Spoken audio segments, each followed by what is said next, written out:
The First of Kings. Chapter 1. Now King David was old, advanced in years, and although they would cover him with garments, he could not get warm. So his servants said to him, "Let a girl, a virgin, be found for my lord the king, and she will wait on the king as his nurse. She will lie in your arms, so that my lord the king may feel warm." They searched throughout all the territory of Israel for a beautiful girl, and they found Abishag the Shunammite, and brought her in to the king. The girl was extremely beautiful, and she became the king's nurse and waited on him, but the king did not have sexual relations with her. Meanwhile, Adonijah the son of Haggith was exalting himself, saying, "I am going to be king." He had a chariot made for himself, with horsemen and 50 men to run before him. But his father had never confronted him by saying, "Why have you done this?" He was also very handsome, and his mother had given birth to him after Absalom. He conferred with Joab the son of Zeruiah and Abiathar the priest, and they offered Adonijah help and support. But Zadok the priest, Benaiah the son of Jehoiada, Nathan the prophet, Shimei, Rei, and David's mighty warriors did not support Adonijah. Eventually Adonijah held a sacrifice of sheep, cattle, and fattened animals by the stone of Zoheleth, which is near En Rogel, and he invited all his brothers, the king's sons, and all the men of Judah, the king's servants. But he did not invite Nathan the prophet, Benaiah, and the mighty warriors, or Solomon his brother. Nathan then said to Bathsheba, Solomon's mother, "Have you not heard that Adonijah, the son of Haggith, has become king, and our Lord David does not know anything about it? So now come, please, and let me advise you, so that you may save your own life and the life of your son Solomon. Go in to King David and say to him, 'Was it not you, my lord the king, who swore to your servant, saying, Your son Solomon will become king after me, and he is the one who will sit on my throne? So why has Adonijah become king? While you are still there speaking with the king, I will come in after you and confirm your words.'" So Bathsheba went into the king, into his private room. The king was very old, and Abishag the Shunammite was waiting on the king. Then Bathsheba bowed low and prostrated herself to the king, and the king said, "What is your request?" She replied, "My lord, it was you who swore by Jehovah your God to your servant, 'Your son Solomon will become king after me, and he is the one who will sit on my throne.' But look, Adonijah has become king, and my lord the king does not know anything about it. He sacrificed bulls, fattened animals, and sheep in great quantity, and invited all the sons of the king, and Abiathar the priest, and Joab the chief of the army. But he did not invite your servant Solomon. And now, my lord the king, the eyes of all Israel are upon you, to tell them who will sit on the throne of my lord the king after him. Otherwise, as soon as my lord the king is laid to rest with his forefathers, I and also my son Solomon will be considered traitors."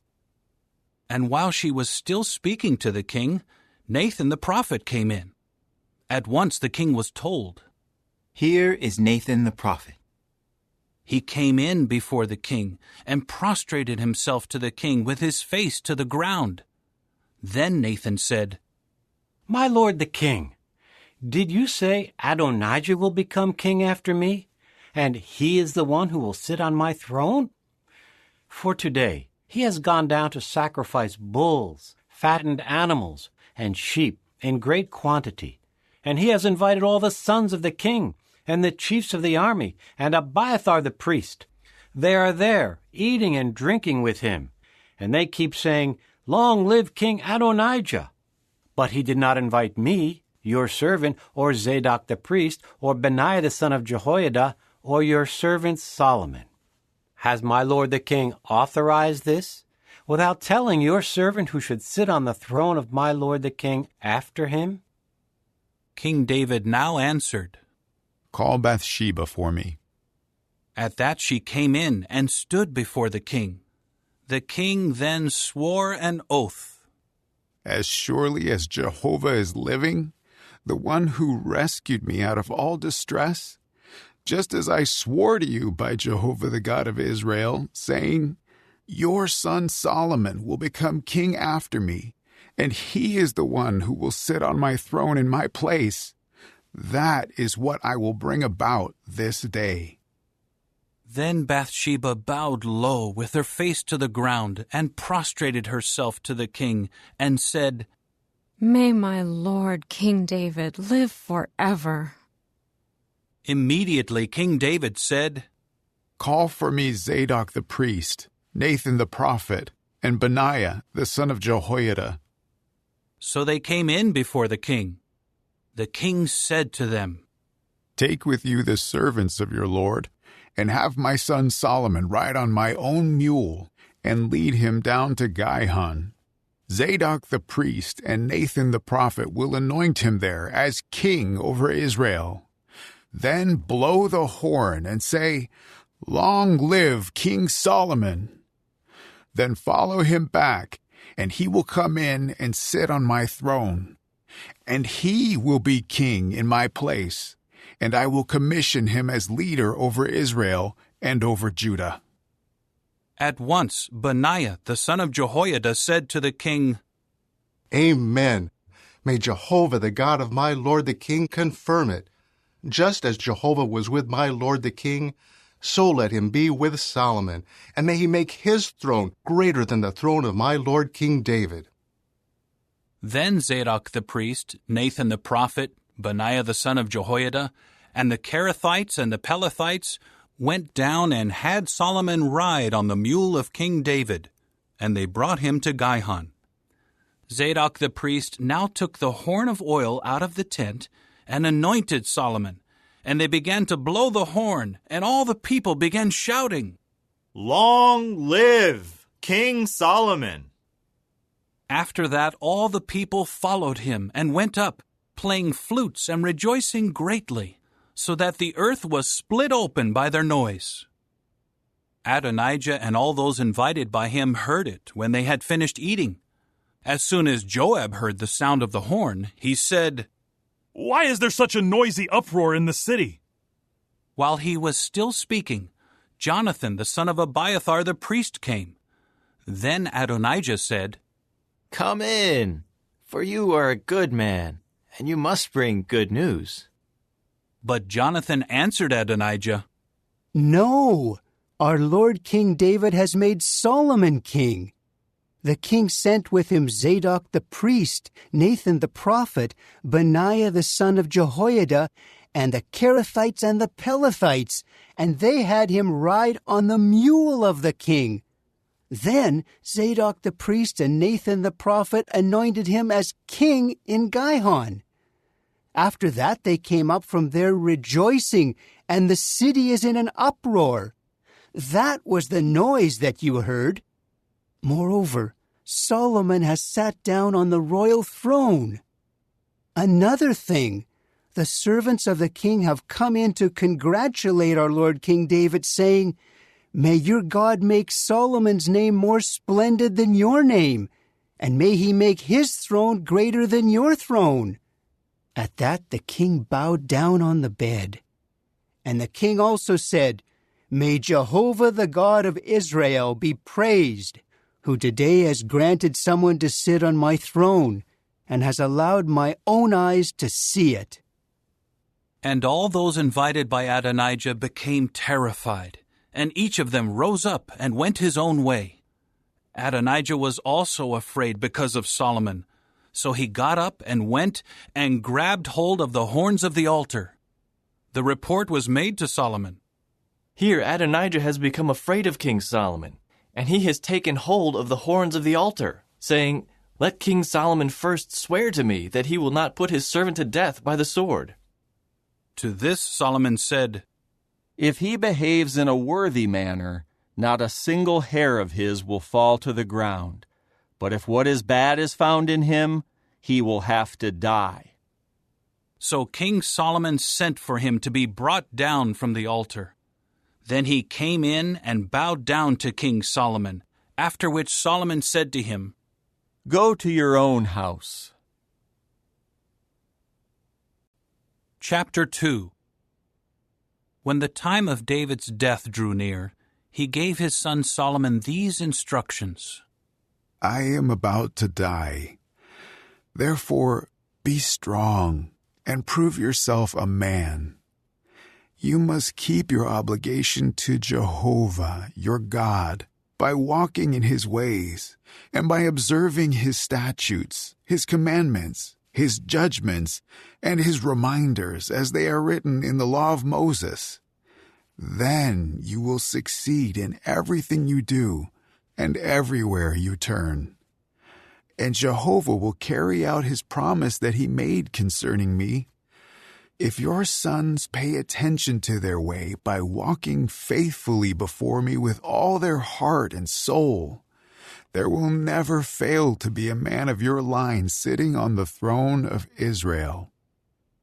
You also well know what Joab, the son of Zeruiah, did to me, what he did to 2 chiefs of the armies of Israel, Abner, the son of Ner, and Amasa, the son of Jether.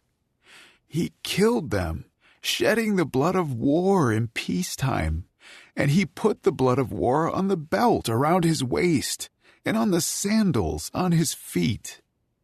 You must act according to your wisdom, and not let his gray hairs go down in peace to the grave.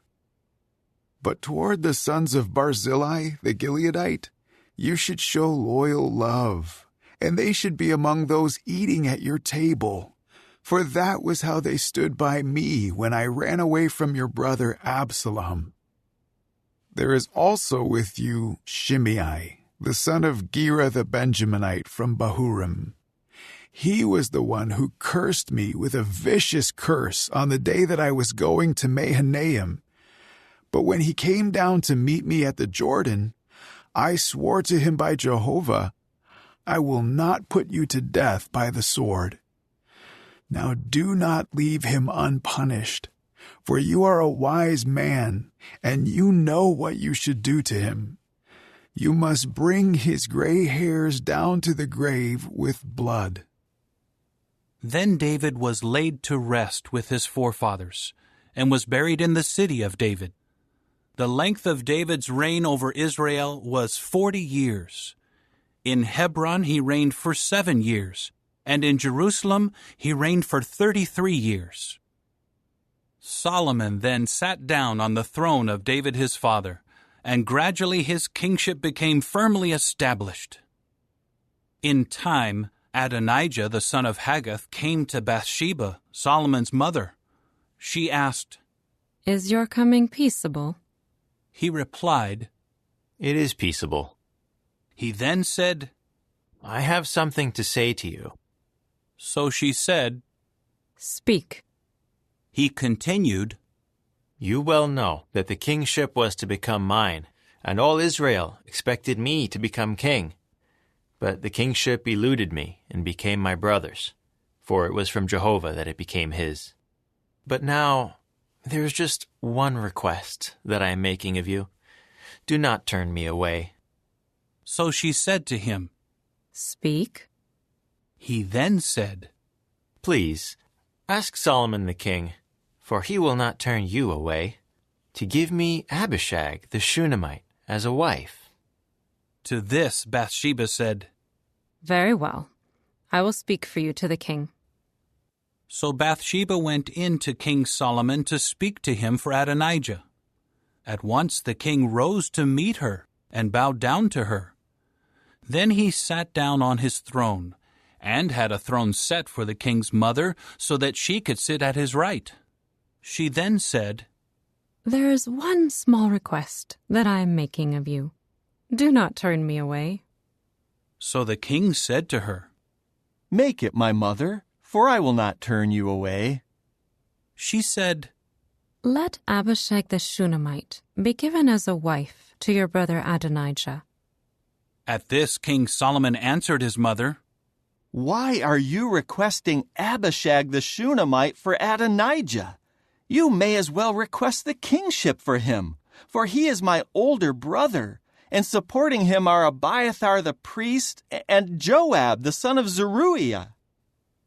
With that, King Solomon swore by Jehovah, So may God do to me and add to it, if it was not at the cost of his own life that Adonijah made this request. And now, as surely as Jehovah is living, who has firmly established me and seated me on the throne of David my father, and who made a house for me, just as he promised, Adonijah will be put to death today. King Solomon immediately sent Benaiah the son of Jehoiada, who went out and struck Adonijah down, and he died. To Abiathar the priest the king said, Go to your fields in Anathoth.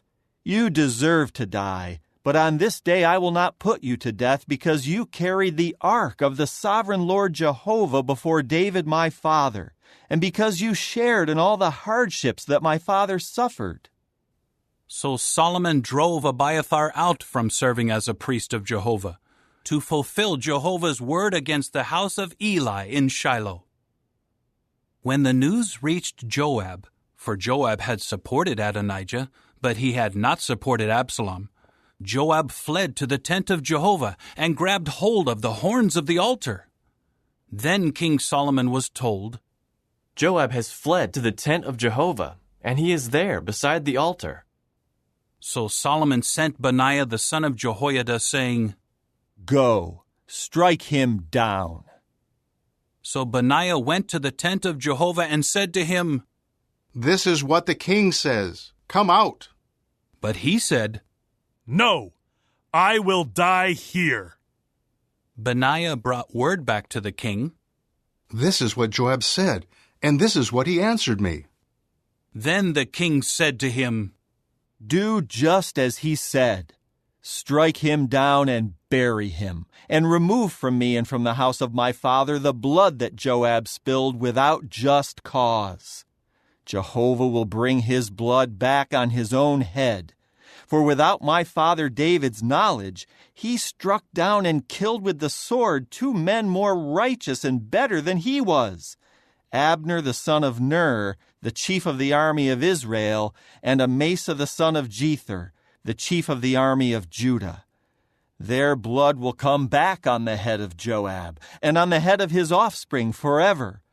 But for David, his offspring, his house, and his throne, may there be peace from Jehovah forever. Then Benaiah the son of Jehoiada went up and struck Joab down and put him to death, and he was buried at his own house in the wilderness. Then the king appointed Benaiah the son of Jehoiada over the army in his place, and the king appointed Zadok the priest in place of Abiathar. Then the king summoned Shimei and said to him, Build yourself a house in Jerusalem and live there. Do not go out from there to any other place. On the day you go out and cross the Kidron Valley, you can be sure that you will die. Your blood will be on your own head. Shimei replied to the king, What you have said is fair. Your servant will do just as my lord the king has said. So Shimei stayed in Jerusalem for many days. But at the end of 3 years, 2 of Shimei's slaves ran away to Achish, the son of Maacah, the king of Gath. When Shimei was told, Look, your slaves are in Gath. Shimei immediately saddled his donkey and went to see Achish in Gath to find his slaves. When Shimei returned from Gath with his slaves, Solomon was told, Shimei has gone out of Jerusalem to Gath and has returned. At that the king summoned Shimei and said to him, Did I not put you under oath by Jehovah and warn you, on the day you go out from here to any other place, you can be sure that you will die? And did you not say to me, What you are saying is fair, I will obey? Why then did you not keep the oath of Jehovah and the commandment that I imposed on you? The king then said to Shimei, You know in your heart all the injury that you did to David my father, and Jehovah will bring back that injury on your own head. But King Solomon will be blessed, and the throne of David will be firmly established before Jehovah forever. With that the king commanded Benaiah the son of Jehoiada, who went out and struck him down, and he died. Thus the kingdom was firmly established in the hand of Solomon.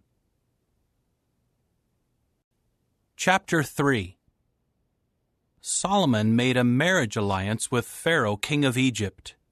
He married Pharaoh's daughter and brought her to the city of David, until he finished building his own house and the house of Jehovah, and the wall around Jerusalem. But the people were still sacrificing on the high places, because until that time a house for the name of Jehovah had not yet been built.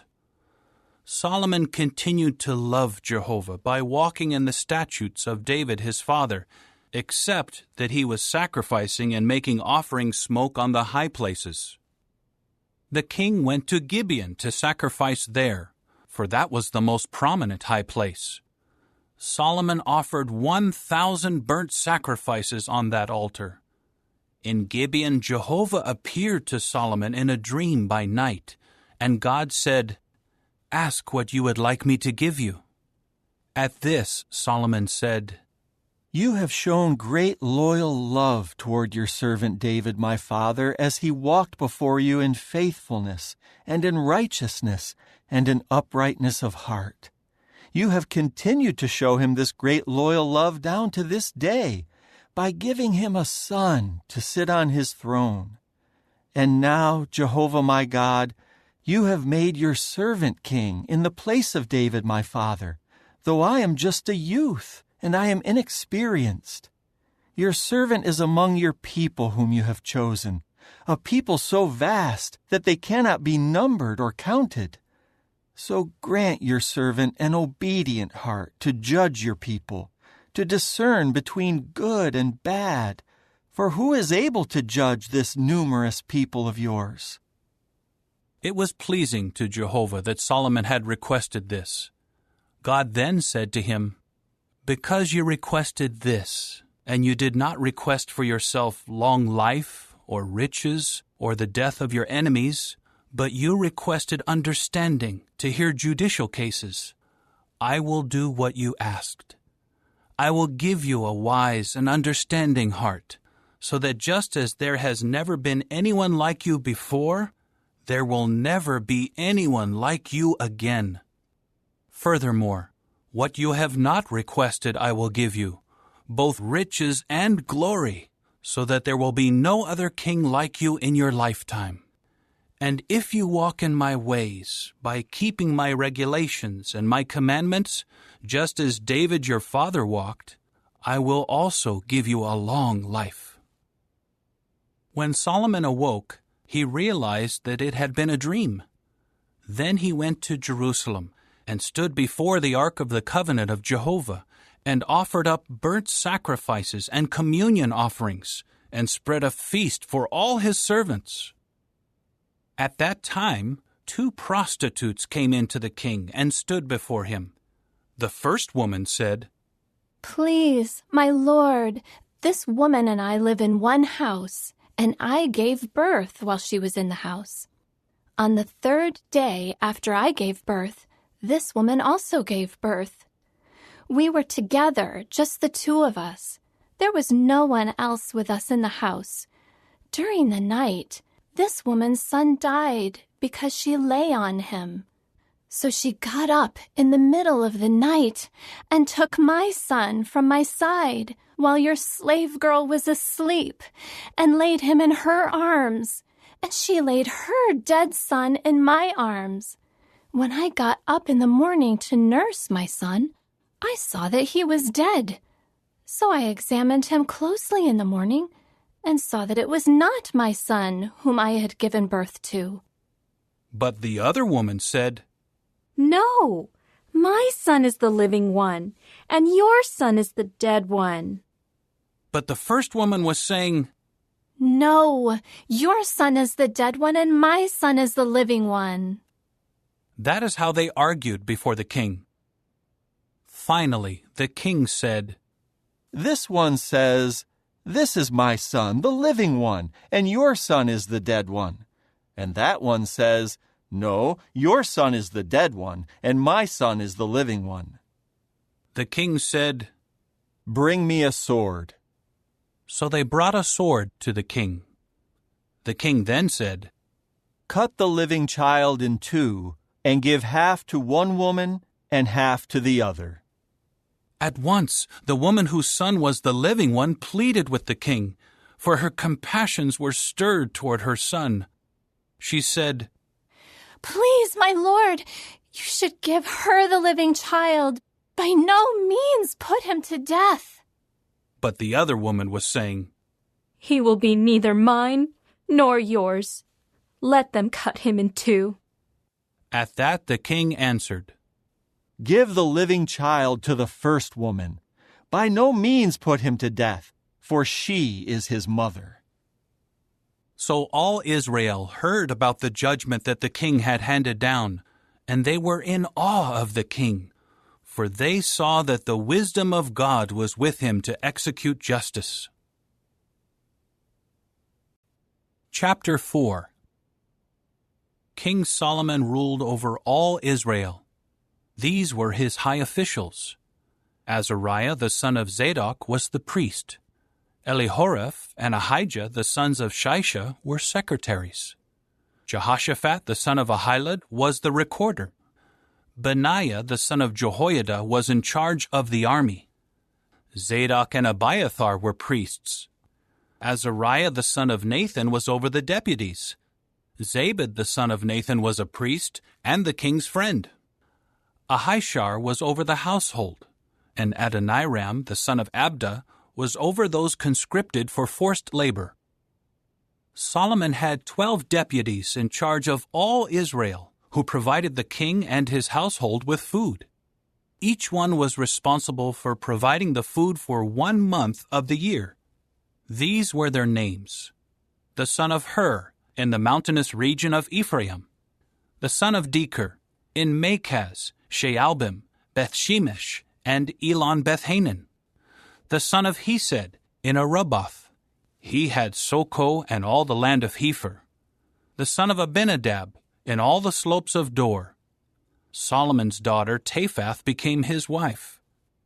Baana the son of Ahilud, in Taanach, Megiddo, and all Bethshean, which is beside Zarathan, below Jezreel, from Bethshean to Abel-Meholah, to the region of Jokmeam. The son of Geber, in Ramoth-Gilead. He had the tent villages of Jair, the son of Manasseh, which are in Gilead. He also had the region of Argob, which is in Bashan, 60 large cities with walls and copper bars. Ahinadab, the son of Iddo, in Mahanaim. Ahimaaz, in Naphtali. He took Basemath, another of Solomon's daughters, as his wife. Baana, the son of Hushai, in Asher and Bealoth. Jehoshaphat, the son of Peruah, in Issachar. Shimei, the son of Elah, in Benjamin. Geber, the son of Uri, in the land of Gilead. The land of Sihon, king of the Amorites, and of Og, king of Bashan. There was also one deputy in charge of all these other deputies in the land. Judah and Israel were as numerous as the grains of sand by the sea. They were eating and drinking and rejoicing. Solomon ruled over all the kingdoms from the river to the land of the Philistines, and to the boundary of Egypt. They brought tribute and served Solomon all the days of his life. Solomon's food for each day was 30 quart measures of fine flour and 60 quart measures of flour, 10 fattened cattle, 20 pastured cattle, and 100 sheep, besides some stags, gazelles, roebucks, and fattened cuckoos. For he controlled everything this side of the river, from Tiphsah to Gaza, including all the kings on this side of the river, and he enjoyed peace in every region all around him. Judah and Israel lived in security, everyone under his own vine and under his own fig tree, from Dan to Beersheba, all the days of Solomon. And Solomon had 4,000 stalls of horses for his chariots, and 12,000 horses. These deputies supplied food to King Solomon and to everyone who ate at the table of King Solomon. Each was responsible for his month and saw to it that nothing was lacking. They also brought barley and straw wherever it was needed for the horses and for the teams of horses, each according to his quota. And God gave Solomon wisdom and discernment in very great measure, and a broadness of heart like the sand on the seashore. Solomon's wisdom surpassed the wisdom of all the people of the East and all the wisdom of Egypt. He was wiser than any other man, wiser than Ethan the Ezrahite, and Heman, Calcol, and Darda, the sons of Mahol. His fame spread among all the surrounding nations. He composed 3,000 proverbs, and his songs numbered 1,005. He would speak about the trees, from the cedar in Lebanon to the hyssop that grows on the wall. He would speak about the animals, the birds, the creeping things, and the fish. People from all the nations came to hear Solomon's wisdom, including kings from all over the earth who had heard about his wisdom. Chapter 5. When Hiram, the king of Tyre, heard that Solomon had been anointed as king in place of his father, he sent his servants to Solomon, for Hiram had always been a friend of David's. In turn, Solomon sent word to Hiram, "You well know that David my father was not able to build a house for the name of Jehovah his God because of the wars waged against him from every side, until Jehovah put his enemies under the soles of his feet. But now Jehovah my God has given me rest on all sides. There is no one opposing me, and nothing bad happening. So I intend to build a house for the name of Jehovah my God, just as Jehovah promised to David my father, saying, 'Your son, whom I will put on your throne in your place, he is the one who will build the house for my name.' Now command your people to cut cedars of Lebanon for me. My servants will work with your servants, and I will pay the wages of your servants according to the rate you set. For you are aware that not one of us knows how to cut trees like the Sidonians." When Hiram heard Solomon's words, he rejoiced greatly and said, "May Jehovah be praised today, for he has given David a wise son over this great people." So Hiram sent word to Solomon, "I have heard the message you sent to me. I will do all you desire in providing the cedar and juniper timbers. My servants will bring them down from Lebanon to the sea, and I will make them into log rafts to go by sea to the place that you designate to me. I will have them broken up there, and you can carry them away. In exchange, you will provide the food that I request for my household." So Hiram supplied all the timbers of cedar and juniper that Solomon desired. And Solomon gave Hiram 20,000 core measures of wheat as food supplies for his household, and 20 core measures of very fine olive oil. That was what Solomon gave Hiram year after year. And Jehovah gave Solomon wisdom, just as he had promised him. And there was peace between Hiram and Solomon, and the two of them made a treaty. King Solomon conscripted men for forced labor out of all Israel. 30,000 men were conscripted. He would send them to Lebanon in shifts of 10,000 each month. They would spend a month in Lebanon and 2 months at their homes, and Adoniram was over those conscripted for forced labor. Solomon had 70,000 common laborers and 80,000 stonecutters in the mountains, as well as Solomon's 3,300 princely deputies, who served as foremen to supervise the workmen. At the king's order, they quarried large stones, expensive stones, to lay the foundation of the house with hewn stones. So Solomon's builders and Hiram's builders and the Gebalites did the cutting, and they prepared the timbers and the stones to build the house. Chapter 6. In the 480th year after the Israelites came out of the land of Egypt, in the 4th year after Solomon became king over Israel, in the month of Ziv, that is, the 2nd month, he began to build the house of Jehovah. The house that King Solomon built for Jehovah was 60 cubits long, 20 cubits wide, and 30 cubits high. The porch in front of the temple was 20 cubits long, corresponding to the width of the house. Its depth was 10 cubits from the front of the house. He made windows of narrowing frames for the house. Further, he built a side structure against the wall of the house. It went around the walls of the house, those of the temple and the innermost room, and he made side chambers all around.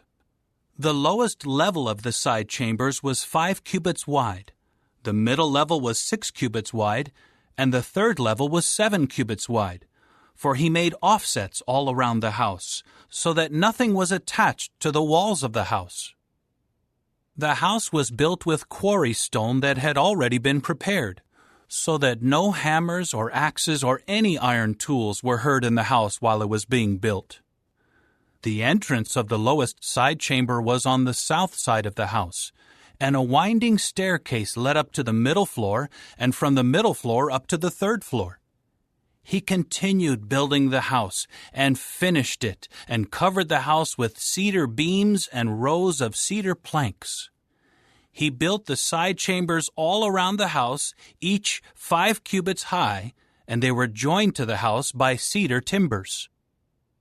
Meanwhile, the word of Jehovah came to Solomon, saying, "As for this house that you are building, if you walk in my statutes, and carry out my judgments, and observe all my commandments by walking in them, I will also carry out with you my promise that I made to David your father, and I will reside in the midst of the Israelites, and I will not forsake my people Israel."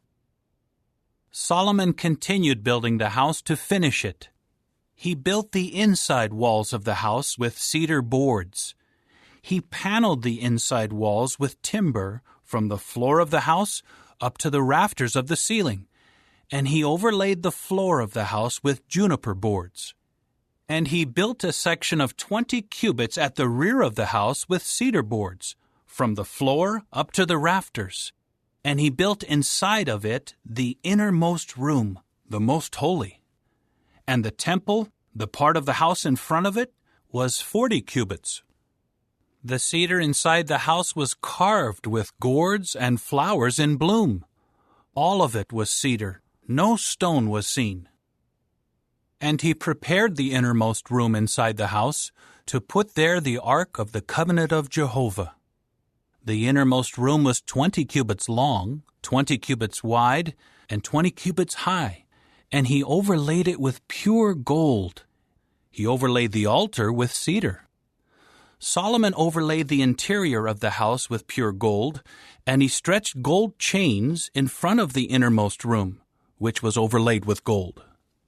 He overlaid the whole house with gold until all the house was completed.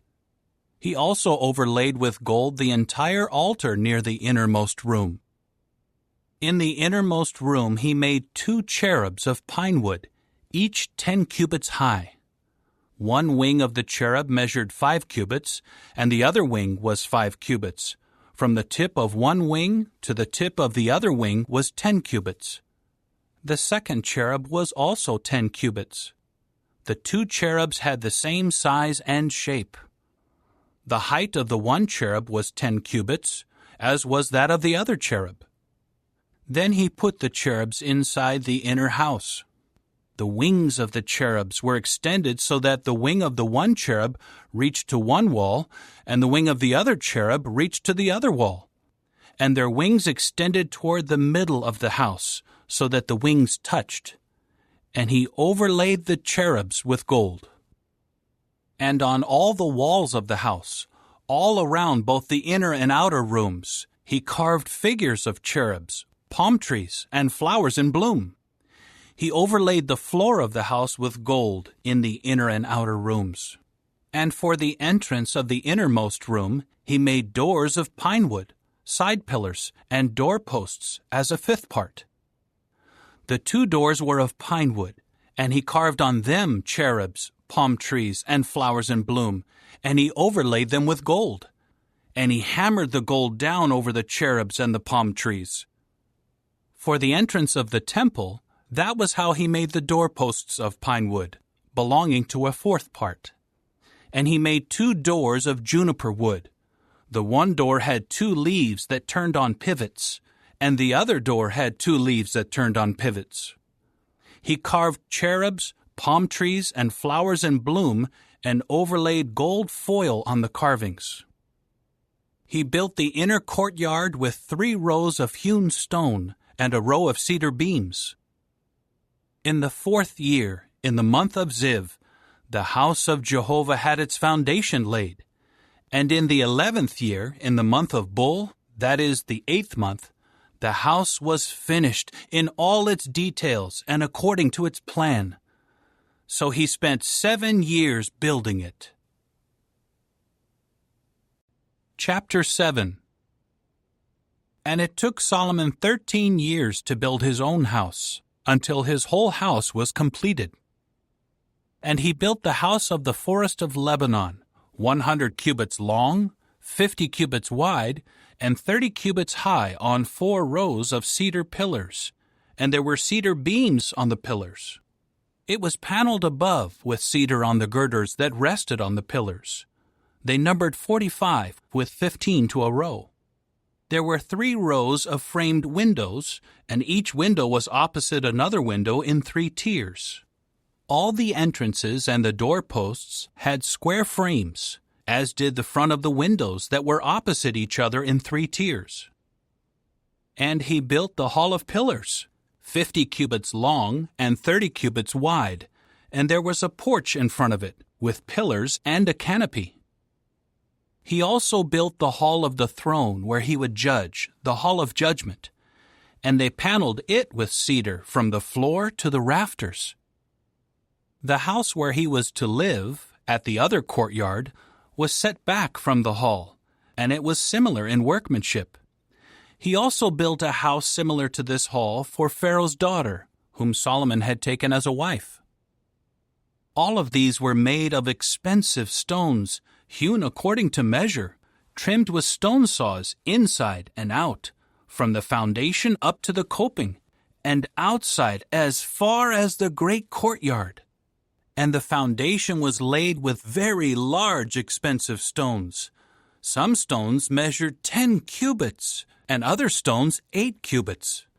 And above these were expensive stones hewn according to measure, as well as cedar. Around the great courtyard were 3 rows of hewn stone and a row of cedar beams, like that for the inner courtyard of the house of Jehovah and the porch of the house. King Solomon sent for Hiram and brought him from Tyre. He was the son of a widow from the tribe of Naphtali, and his father was a Tyrian coppersmith, and he had great skill, understanding, and experience for all kinds of work in copper. So he came to King Solomon and did all his work. He cast the 2 pillars of copper. Each pillar was 18 cubits high, and it took a measuring cord 12 cubits long to encircle each of the 2 pillars. And he made 2 capitals cast in copper to put on the tops of the pillars. One capital was 5 cubits high, and the other capital was 5 cubits high. The capital on top of each pillar had mesh network with wreathed chains, 7 for the one capital and 7 for the other capital. And he made pomegranates in 2 rows around the one network to cover the capitals that were on the top of the pillars. He did the same for both capitals. The capitals on top of the pillars at the porch were of a lily pattern, 4 cubits high. The capitals were on the 2 pillars just above the rounded portion adjoining the network. And there were 200 pomegranates in rows all around on each capital. He set up the pillars of the porch of the temple. He set up the right-hand pillar and named it Jachin, and then he set up the left-hand pillar and named it Boaz. And the top of the pillars had a lily pattern. So the work of the pillars was completed. Then he made the sea of cast metal. It was circular in shape, 10 cubits from brim to brim, and 5 cubits high, and it took a measuring line 30 cubits long to encircle it. And there were ornamental gourds below its brim, completely encircling it, 10 to a cubit all around the sea, with 2 rows of the gourds cast in one piece with it. It stood on 12 bulls, 3 facing north, 3 facing west, 3 facing south, and 3 facing east. And the sea rested on them, and all their hind quarters were toward the center. And its thickness was a handbreadth, and its brim was made like the brim of a cup, like a lily blossom. It would hold 2,000 bath measures. Then he made the 10 carriages of copper. Each carriage was 4 cubits long, 4 cubits wide, and 3 cubits high. And this was how the carriages were constructed. They had side panels, and the side panels were between the crossbars. And on the side panels between the crossbars were lions, bulls, and cherubs, and the same design was on the crossbars. Above and beneath the lions and the bulls were wreaths in relief. And each carriage had 4 copper wheels and copper axles, and its 4 corner pieces served as supports for them. Beneath the basin were the supports, cast with wreaths at the side of each. Its opening was inside the crown, extending upward 1 cubit, and its opening was round, making up a stand of 1.5 cubits, and on its mouth were engravings, and their side panels were square, not round. The 4 wheels were below the side panels, and the supports of the wheels were attached to the carriage, and the height of each wheel was 1.5 cubits. And the wheels were made like chariot wheels. Their supports, rims, spokes, and hubs were all of cast metal. There were 4 supports on the 4 corners of each carriage. Its supports were cast as part of the carriage. On top of the carriage was a circular band, 1/2 cubit high, and on the top of the carriage its framing pieces and its side panels were cast as part of it. On the surfaces of its framing pieces and on its side panels he engraved cherubs, lions, and palm trees, according to the amount of space on each, with wreaths all around. This is how he made the 10 carriages. They were all cast alike, with the same measure and shape. He made 10 copper basins. Each could hold 40 bath measures. Each basin measured 4 cubits. There was 1 basin for each of the 10 carriages. Then he put 5 carriages on the right side of the house, and 5 on the left side of the house, and he placed the sea on the right side of the house toward the southeast. Hiram also made the basins, the shovels, and the bowls. So Hiram finished all the work that he did for King Solomon on the house of Jehovah.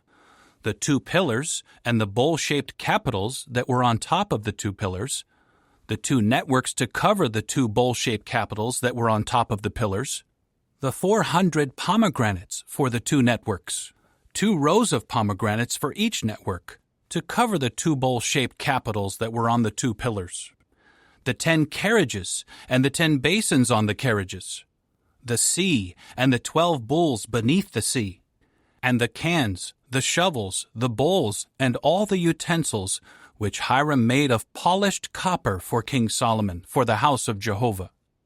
The king cast them in clay molds in the district of the Jordan, between Succoth and Zarethan.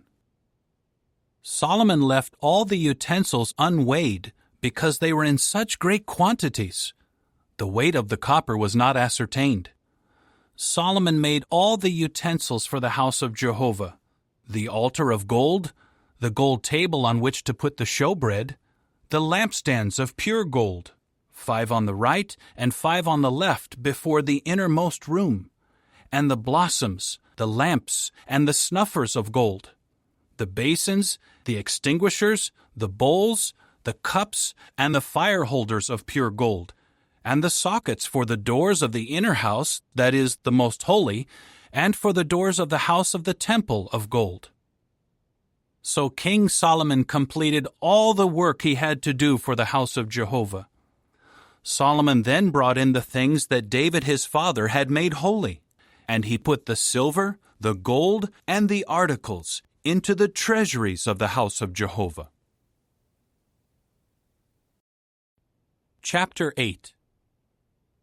At that time Solomon congregated the elders of Israel, all the heads of the tribes, the chieftains of the paternal houses of Israel.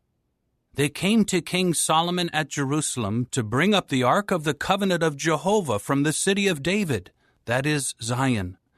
All the men of Israel assembled before King Solomon at the festival in the month of Ethanim, that is, the 7th month. So all the elders of Israel came, and the priests lifted up the ark. They brought up the ark of Jehovah, the tent of meeting, and all the holy utensils that were in the tent. The priests and the Levites brought them up. King Solomon and the entire assembly of Israel, who had been summoned to meet with him, were before the ark. So many sheep and cattle were being sacrificed that they could not be counted or numbered. Then the priests brought the ark of the covenant of Jehovah to its place, into the innermost room of the house, the most holy, underneath the wings of the cherubs. Thus the wings of the cherubs were spread out over the place of the ark, so that the cherubs overshadowed the ark and its poles. The poles were so long that the tips of the poles were visible from the holy in front of the innermost room, but they were not visible from outside, and they are there to this day. There was nothing in the ark but the 2 stone tablets that Moses placed there at Horeb, when Jehovah made a covenant with the people of Israel while they were coming out of the land of Egypt. When the priests came out from the holy place, the cloud filled the house of Jehovah. The priests were not able to stand to minister because of the cloud, for the glory of Jehovah filled the house of Jehovah. At that time, Solomon said, Jehovah said he would reside in the thick gloom. I have successfully built a lofty house for you, an established place for you to dwell in forever. Then the king turned around and began to bless all the congregation of Israel, while all the congregation of Israel stood. He said, May Jehovah the God of Israel be praised, the one who by his own mouth promised my father David, and by his own hand has given fulfillment, saying, From the day I brought my people Israel out of Egypt, I have not chosen a city out of all the tribes of Israel in which to build a house for my name to remain there, but I have chosen David to be over my people Israel. And it was the heart's desire of my father David to build a house for the name of Jehovah the God of Israel. But Jehovah said to my father David, It was your heart's desire to build a house for my name, and you did well to desire this in your heart. However, you will not build the house, but your own son who is to be born to you is the one who will build the house for my name. Jehovah has carried out the promise that he made, for I have succeeded my father David, and I sit on the throne of Israel, just as Jehovah promised. I have also built the house for the name of Jehovah the God of Israel, and have set up a place there for the ark, containing the covenant that Jehovah made with our forefathers when he was bringing them out of the land of Egypt. Then Solomon stood before the altar of Jehovah in front of all the congregation of Israel, and he spread his hands out to the heavens, and he said, O Jehovah, the God of Israel, there is no God like you in the heavens above or on the earth beneath, keeping the covenant and showing loyal love to your servants who are walking before you with all their heart. You have kept the promise that you made to your servant David, my father. You made the promise with your own mouth, and this day you have fulfilled it with your own hand. And now, O Jehovah, the God of Israel, keep the promise you made to your servant David, my father, when you said, 'There will never fail to be a man of your line before me to sit on the throne of Israel, if only your sons will pay attention to their way by walking before me, just as you have walked before me.' And now, O God of Israel, let the promise that you made to your servant David, my father, prove trustworthy, please." But will God really dwell on the earth? Look, the heavens, yes, the heaven of the heavens cannot contain you. How much less, then, this house that I have built? Now pay attention to the prayer of your servant, and to his request for favor, O Jehovah my God, and listen to the cry for help and to the prayer that your servant is praying before you today.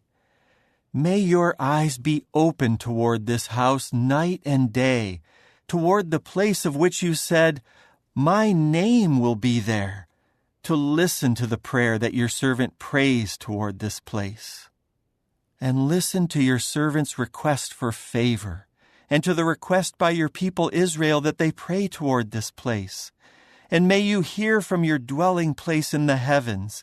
Yes, may you hear and forgive.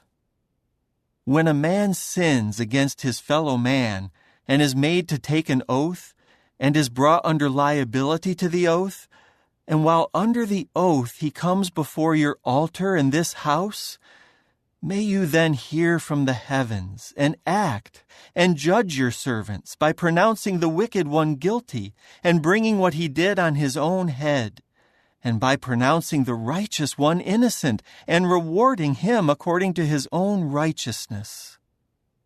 When your people Israel are defeated by an enemy because they kept sinning against you, and they return to you and glorify your name, and pray and beg you for favor in this house, may you then hear from the heavens and forgive the sin of your people Israel, and bring them back to the land that you gave to their forefathers.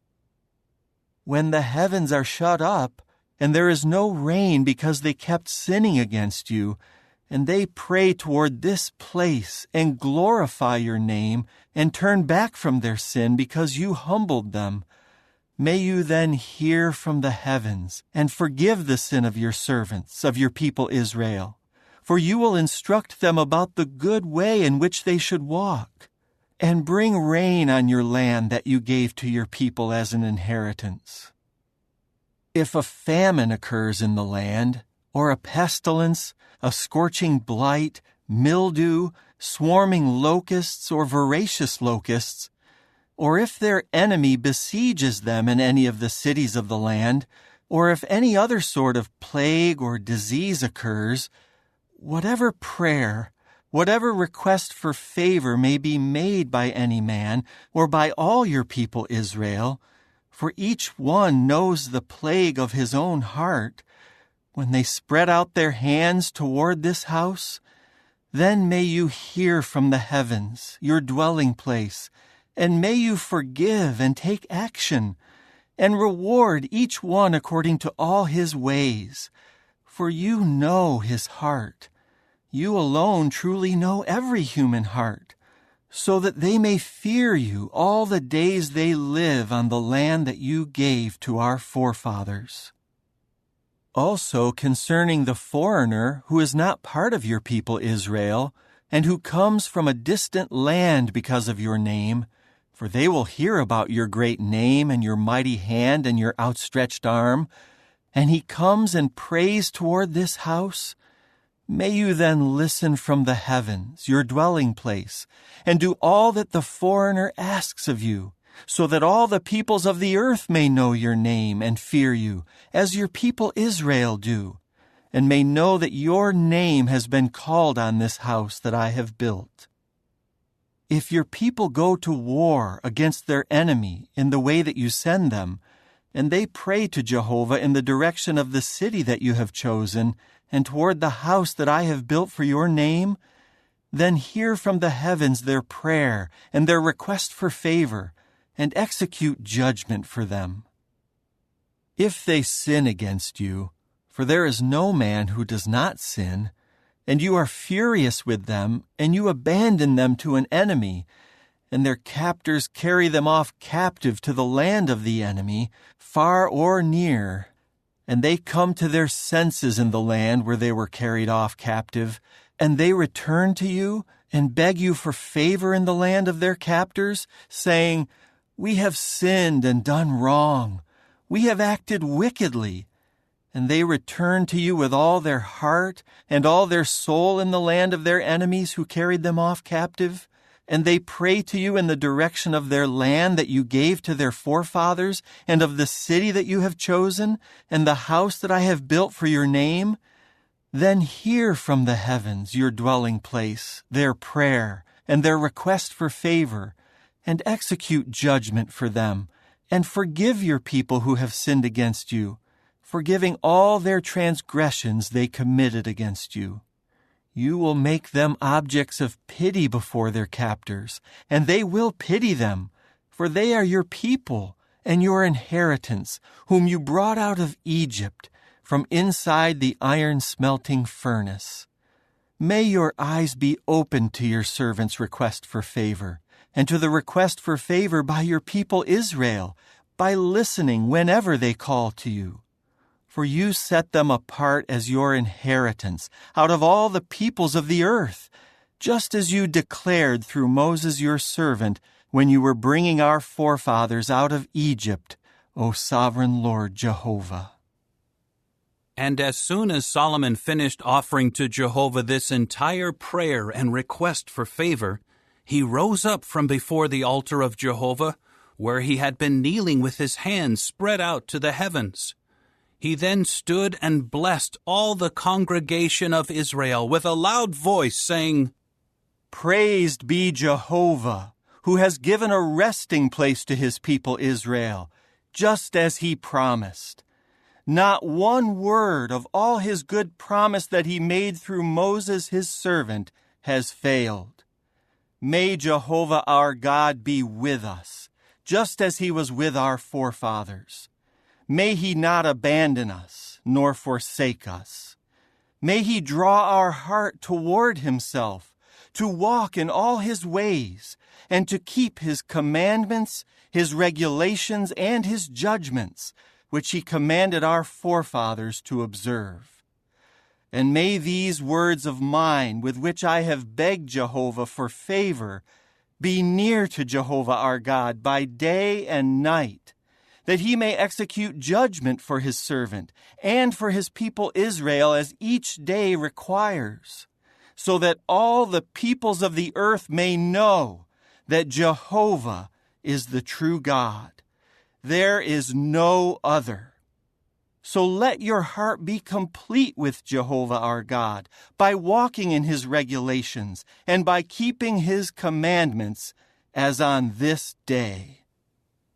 Now the king and all Israel with him offered a grand sacrifice before Jehovah.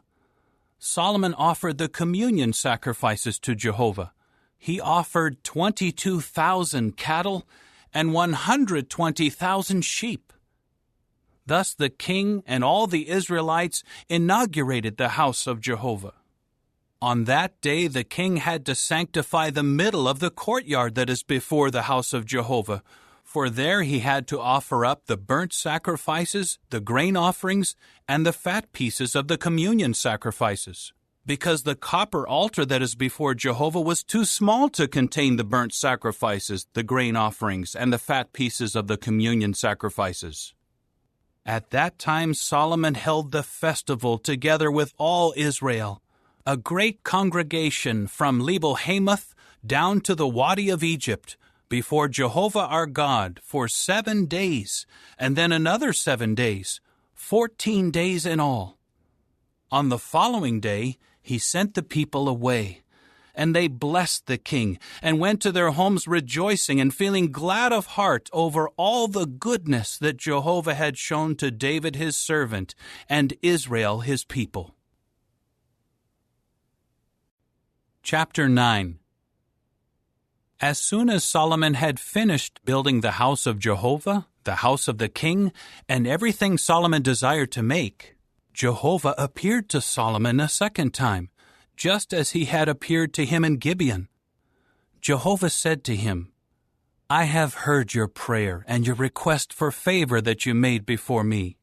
I have sanctified this house that you built by permanently putting my name there, and my eyes and my heart will always be there. And you, if you walk before me as your father David walked, with integrity of heart and with uprightness, by doing everything I have commanded you, and you obey my regulations and my judgments, then I will establish the throne of your kingdom over Israel forever, just as I promised your father David, saying, There will never fail to be a man of your line sitting on the throne of Israel. But if you and your sons turn away from following me, and do not keep my commandments and my statutes that I have put before you, and you go and serve other gods and bow down to them, I will cut Israel off from the surface of the land that I have given to them, and the house that I have sanctified for my name I will cast out of my sight, and Israel will become an object of scorn, and a cause for ridicule among all the peoples. And this house will become heaps of ruins. Everyone passing by it will stare in amazement and will whistle and say, Why did Jehovah do that to this land and this house? Then they will say, It was because they abandoned Jehovah their God, who had brought their forefathers out of the land of Egypt, and they embraced other gods and bowed down to them and served them. That is why Jehovah brought all this calamity on them. At the end of 20 years, during which Solomon built the two houses, the house of Jehovah and the house of the king, Hiram, the king of Tyre, had supplied Solomon with cedar and juniper timbers, and with as much gold as he desired. And King Solomon gave to Hiram 20 cities in the land of Galilee. So Hiram went out from Tyre to see the cities that Solomon had given him, but he was not satisfied with them. He said, What sort of cities are these that you have given me, my brother? So they came to be called the land of Cabul, down to this day. In the meantime, Hiram sent to the king 120 talents of gold. This is the account of those whom King Solomon conscripted for forced labor to build the house of Jehovah, his own house, the mound, the wall of Jerusalem, Hazor, Megiddo, and Gezer. Pharaoh, king of Egypt, had come up and captured Gezer and had burned it with fire, and he had also killed the Canaanites dwelling in the city. So he gave it as a parting gift to his daughter, the wife of Solomon. Solomon built up Gezer, Lower Beth-horon, Baalath, and Tamar in the wilderness within the land, as well as all of Solomon's storage cities, the chariot cities, the cities for the horsemen, and whatever Solomon desired to build in Jerusalem, in Lebanon, and in all the land of his dominion. As for all the people who were left, from the Amorites, the Hittites, the Perizzites, the Hivites, and the Jebusites, who were not part of the people of Israel, their descendants who were left in the land, those whom the Israelites had been unable to devote to destruction, were conscripted by Solomon for forced labor as slaves until this day. But Solomon did not make any of the Israelites slaves, for they were his warriors, servants, princes, adjutants, and the chiefs of his charioteers and horsemen. There were 550 chiefs of the deputies who were over the work of Solomon, the foremen over the people who were doing the work. But Pharaoh's daughter came up from the city of David to her own house that he had built for her. Then he built the mound. 3 times a year Solomon offered up burnt sacrifices and communion sacrifices on the altar that he had built for Jehovah, also making sacrificial smoke on the altar which was before Jehovah. So he completed the house. King Solomon also made a fleet of ships in Ezion-Geber, which is by Eloth on the shore of the Red Sea in the land of Edom. Hiram sent his own servants with the fleet of ships, experienced seamen, to serve along with the servants of Solomon. They went to Ophir and took from there 420 talents of gold and brought it to King Solomon. Chapter 10. Now the queen of Sheba heard the report about Solomon in connection with the name of Jehovah, so she came to test him with perplexing questions. She arrived in Jerusalem with a very impressive entourage, with camels carrying balsam oil and great quantities of gold and precious stones. She went in to Solomon and spoke to him about everything that was close to her heart. Solomon then answered all her questions. There was nothing too difficult for the king to explain to her. When the queen of Sheba had seen all the wisdom of Solomon, the house that he built, the food of his table, the seating of his servants, the table service of his waiters and their attire, his cupbearers, and his burnt sacrifices that he regularly offered up at the house of Jehovah, she was left completely breathless.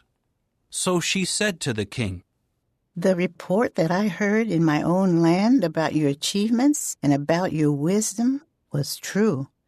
But I did not put faith in the reports until I had come and had seen it with my own eyes. And look, I had not been told the half. You have far surpassed in wisdom and prosperity the report that I heard.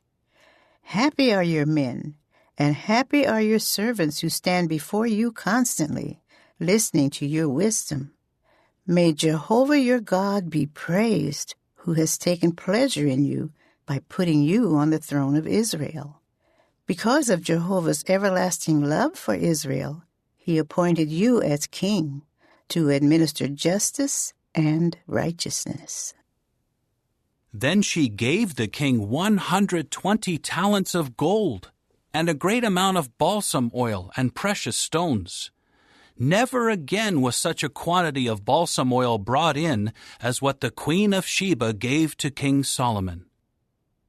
Hiram's fleet of ships that carried gold from Ophir also brought from Ophir algum timbers in very great quantity and precious stones.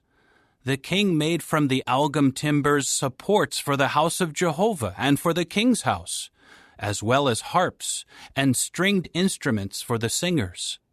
Such algum timbers have never again been brought in or seen down to this day. King Solomon also gave the queen of Sheba whatever she desired and asked for, in addition to what he gave her out of his own generosity. After that, she left and returned to her own land together with her servants. And the weight of the gold that came to Solomon in 1 year amounted to 666 talents of gold, besides that from the merchants and the profit from the traders and from all the kings of the Arabs and the governors of the land. King Solomon made 200 large shields of alloyed gold. 600 shekels of gold went on each shield, and 300 bucklers of alloyed gold. 3 minas of gold went on each buckler. Then the king put them in the house of the forest of Lebanon. The king also made a great ivory throne and overlaid it with refined gold. There were 6 steps to the throne, and the throne had a round canopy behind it, and there were armrests on both sides of the seat, and 2 lions were standing beside the armrests. And there were 12 lions standing on the 6 steps, 1 at each end of the 6 steps. No other kingdom had made anything like it. All the drinking vessels of King Solomon were of gold, and all the utensils of the house of the forest of Lebanon were of pure gold. There was nothing made of silver, for silver was considered as nothing in the days of Solomon. For the king had a fleet of ships of Tarshish on the sea, along with Hiram's fleet. Once every 3 years, the fleet of ships of Tarshish would come loaded with gold and silver, ivory, apes, and peacocks. So King Solomon was greater than all the other kings of the earth in riches and wisdom. And people of all the earth sought an audience with Solomon to hear his wisdom that God had put in his heart. They would each bring a gift: articles of silver, articles of gold, garments, armor, balsam oil, horses, and mules. And this continued year after year. And Solomon kept accumulating chariots and horses. He had 1,400 chariots and 12,000 horses. And he kept them stationed in the chariot cities and close by the king in Jerusalem. The king made the silver in Jerusalem as plentiful as the stones, and cedar wood as plentiful as the sycamore trees in the Shephelah. The horses of Solomon had been imported from Egypt, and the company of the king's merchants would obtain the horses in droves for one price. Each chariot imported from Egypt cost 600 silver pieces, and a horse cost 150. In turn, they would export them to all the kings of the Hittites and the kings of Syria. Chapter 11. But King Solomon loved many foreign women besides the daughter of Pharaoh: Moabite, Ammonite, Edomite, Sidonian, and Hittite women. They were from the nations about whom Jehovah had said to the Israelites, "You must not go in among them, and they should not come in among you, for they will surely incline your heart to follow their gods." But Solomon clung to them and loved them. And he had 700 wives who were princesses, and 300 concubines, and his wives gradually inclined his heart. In Solomon's old age, his wives inclined his heart to follow other gods, and his heart was not complete with Jehovah his God, like the heart of David his father.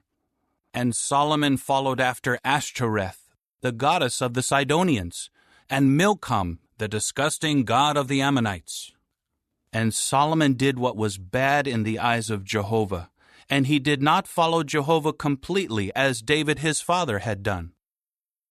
It was then that Solomon built a high place to Chemosh, the disgusting god of Moab, on the mountain in front of Jerusalem, and to Molech, the disgusting god of the Ammonites. That was what he did for all his foreign wives who were making sacrificial smoke and sacrificing to their gods. Jehovah became furious at Solomon because his heart had inclined away from Jehovah the God of Israel, who had appeared to him twice and had warned him about this very thing, that he should not go after other gods. But he did not obey what Jehovah had commanded. Jehovah now said to Solomon, "Because you have done this, and you have not kept my covenant and my statutes as I commanded you, I will surely rip the kingdom away from you, and I will give it to one of your servants. However, for the sake of your father David, I will not do it in your lifetime. I will rip it out of the hand of your son, but I will not rip away the entire kingdom. One tribe I will give to your son, for the sake of David my servant, and for the sake of Jerusalem, which I have chosen." Jehovah then raised up a resistor against Solomon, Hadad the Edomite, of the royal family of Edom. When David defeated Edom, Joab the chief of the army went up to bury the slain, and he tried to strike down every male in Edom. For Joab and all Israel stayed there for 6 months until he had done away with every male in Edom. But Hadad fled with some of his father's Edomite servants, and they went to Egypt. Hadad was then a young boy. So they set out from Midian and came to Paran. They took men with them from Paran and came to Egypt, to Pharaoh, king of Egypt, who gave him a house, assigned him a food allowance, and gave him land. Hadad found favor in the eyes of Pharaoh, so much so that he gave him in marriage the sister of his own wife, Tahpenes the queen. In time, the sister of Tahpenes bore him a son, Genubath, and Tahpenes brought him up in the house of Pharaoh, and Genubath remained in the house of Pharaoh among the sons of Pharaoh. Hadad heard in Egypt that David had been laid to rest with his forefathers, and that Joab the chief of the army had died. So Hadad said to Pharaoh, "Send me away, so that I may go to my own land." But Pharaoh said to him, "What have you lacked with me, that you now seek to go to your own land?" To this he said, "Nothing, but please, send me away." God also raised up against Solomon another resistor, Rezin, the son of Eliada, who had fled from his lord Hadadezer, the king of Zobah. He gathered men to himself and became chief of a marauder band when David defeated them.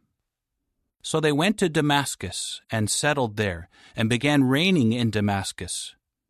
And he became a resistor of Israel all the days of Solomon, adding to the harm done by Hadad, and he abhorred Israel while he reigned over Syria. And there was Jeroboam the son of Nebat, an Ephraimite from Zeradah, a servant of Solomon's, whose mother's name was Zeruiah, a widow. He too began to rebel against the king. This is why he rebelled against the king. Solomon had built the mound and had closed up the gap of the city of David his father. Now this Jeroboam was a capable man. When Solomon saw that the young man was a hard worker, he made him overseer over all the compulsory service of the house of Joseph. During that time Jeroboam went out from Jerusalem, and the prophet Ahijah the Shilonite found him on the road. Ahijah was wearing a new garment, and the two of them were by themselves in the field. Ahijah took hold of the new garment he was wearing and ripped it into 12 pieces. Then he said to Jeroboam, "Take 10 pieces for yourself, for this is what Jehovah the God of Israel says. Here I am ripping the kingdom out of the hand of Solomon, and I will give you 10 tribes. But 1 tribe will remain his, for the sake of my servant David, and for the sake of Jerusalem, the city I have chosen out of all the tribes of Israel. I will do this because they have left me, and are bowing down to Ashtoreth, the goddess of the Sidonians, to Chemosh, the god of Moab, and to Milcom, the god of the Ammonites. And they have not walked in my ways, by doing what is right in my eyes, and observing my statutes and my judgments, as his father David did. But I will not take the entire kingdom out of his hand, and I will keep him as a chieftain for all the days of his life, for the sake of David my servant whom I chose, because he obeyed my commandments and my statutes.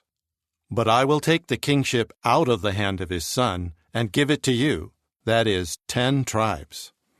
To his son I will give 1 tribe, so that David my servant may always have a lamp before me in Jerusalem, the city that I have chosen for myself as the place to put my name.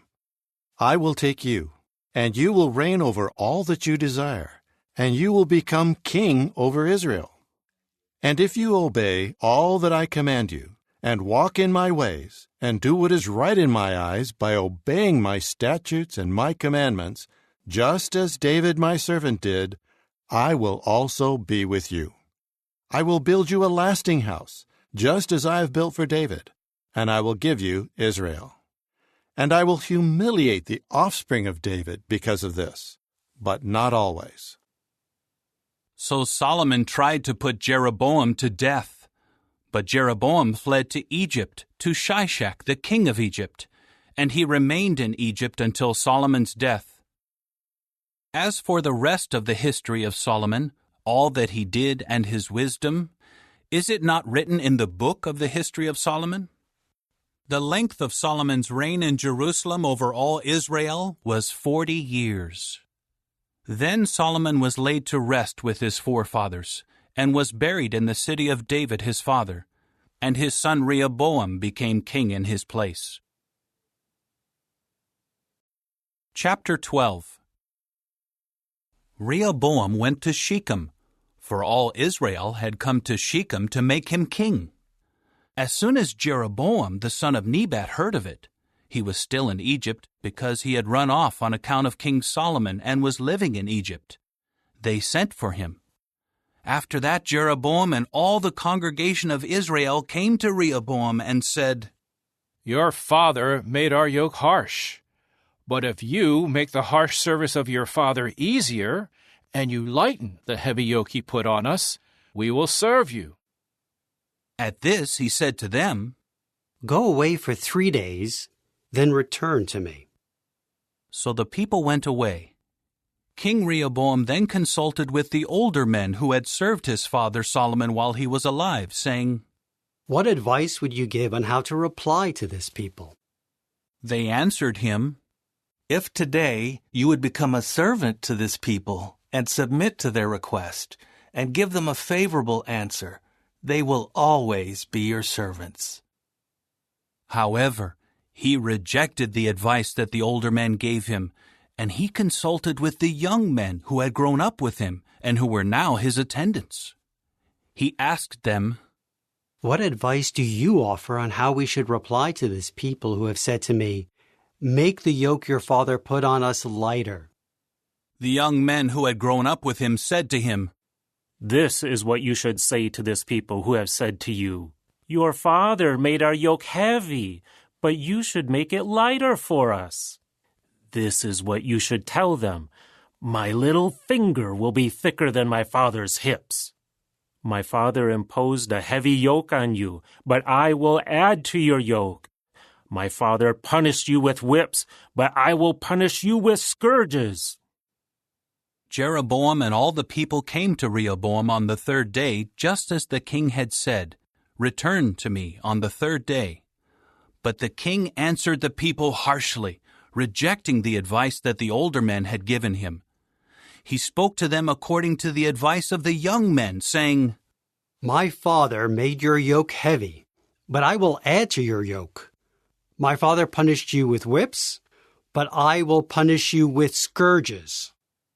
So the king did not listen to the people, for this turn of events was caused by Jehovah, in order to carry out the word that Jehovah had spoken through Ahijah the Shilonite to Jeroboam the son of Nebat. When all Israel saw that the king refused to listen to them, the people replied to the king, "What share do we have in David? We have no inheritance in the son of Jesse. To your gods, O Israel. Now look after your own house, O David." With that, Israel returned to their homes. But Rehoboam continued to reign over the Israelites living in the cities of Judah. Then King Rehoboam sent Adoram, who was in charge of those conscripted for forced labor, but all Israel stoned him to death.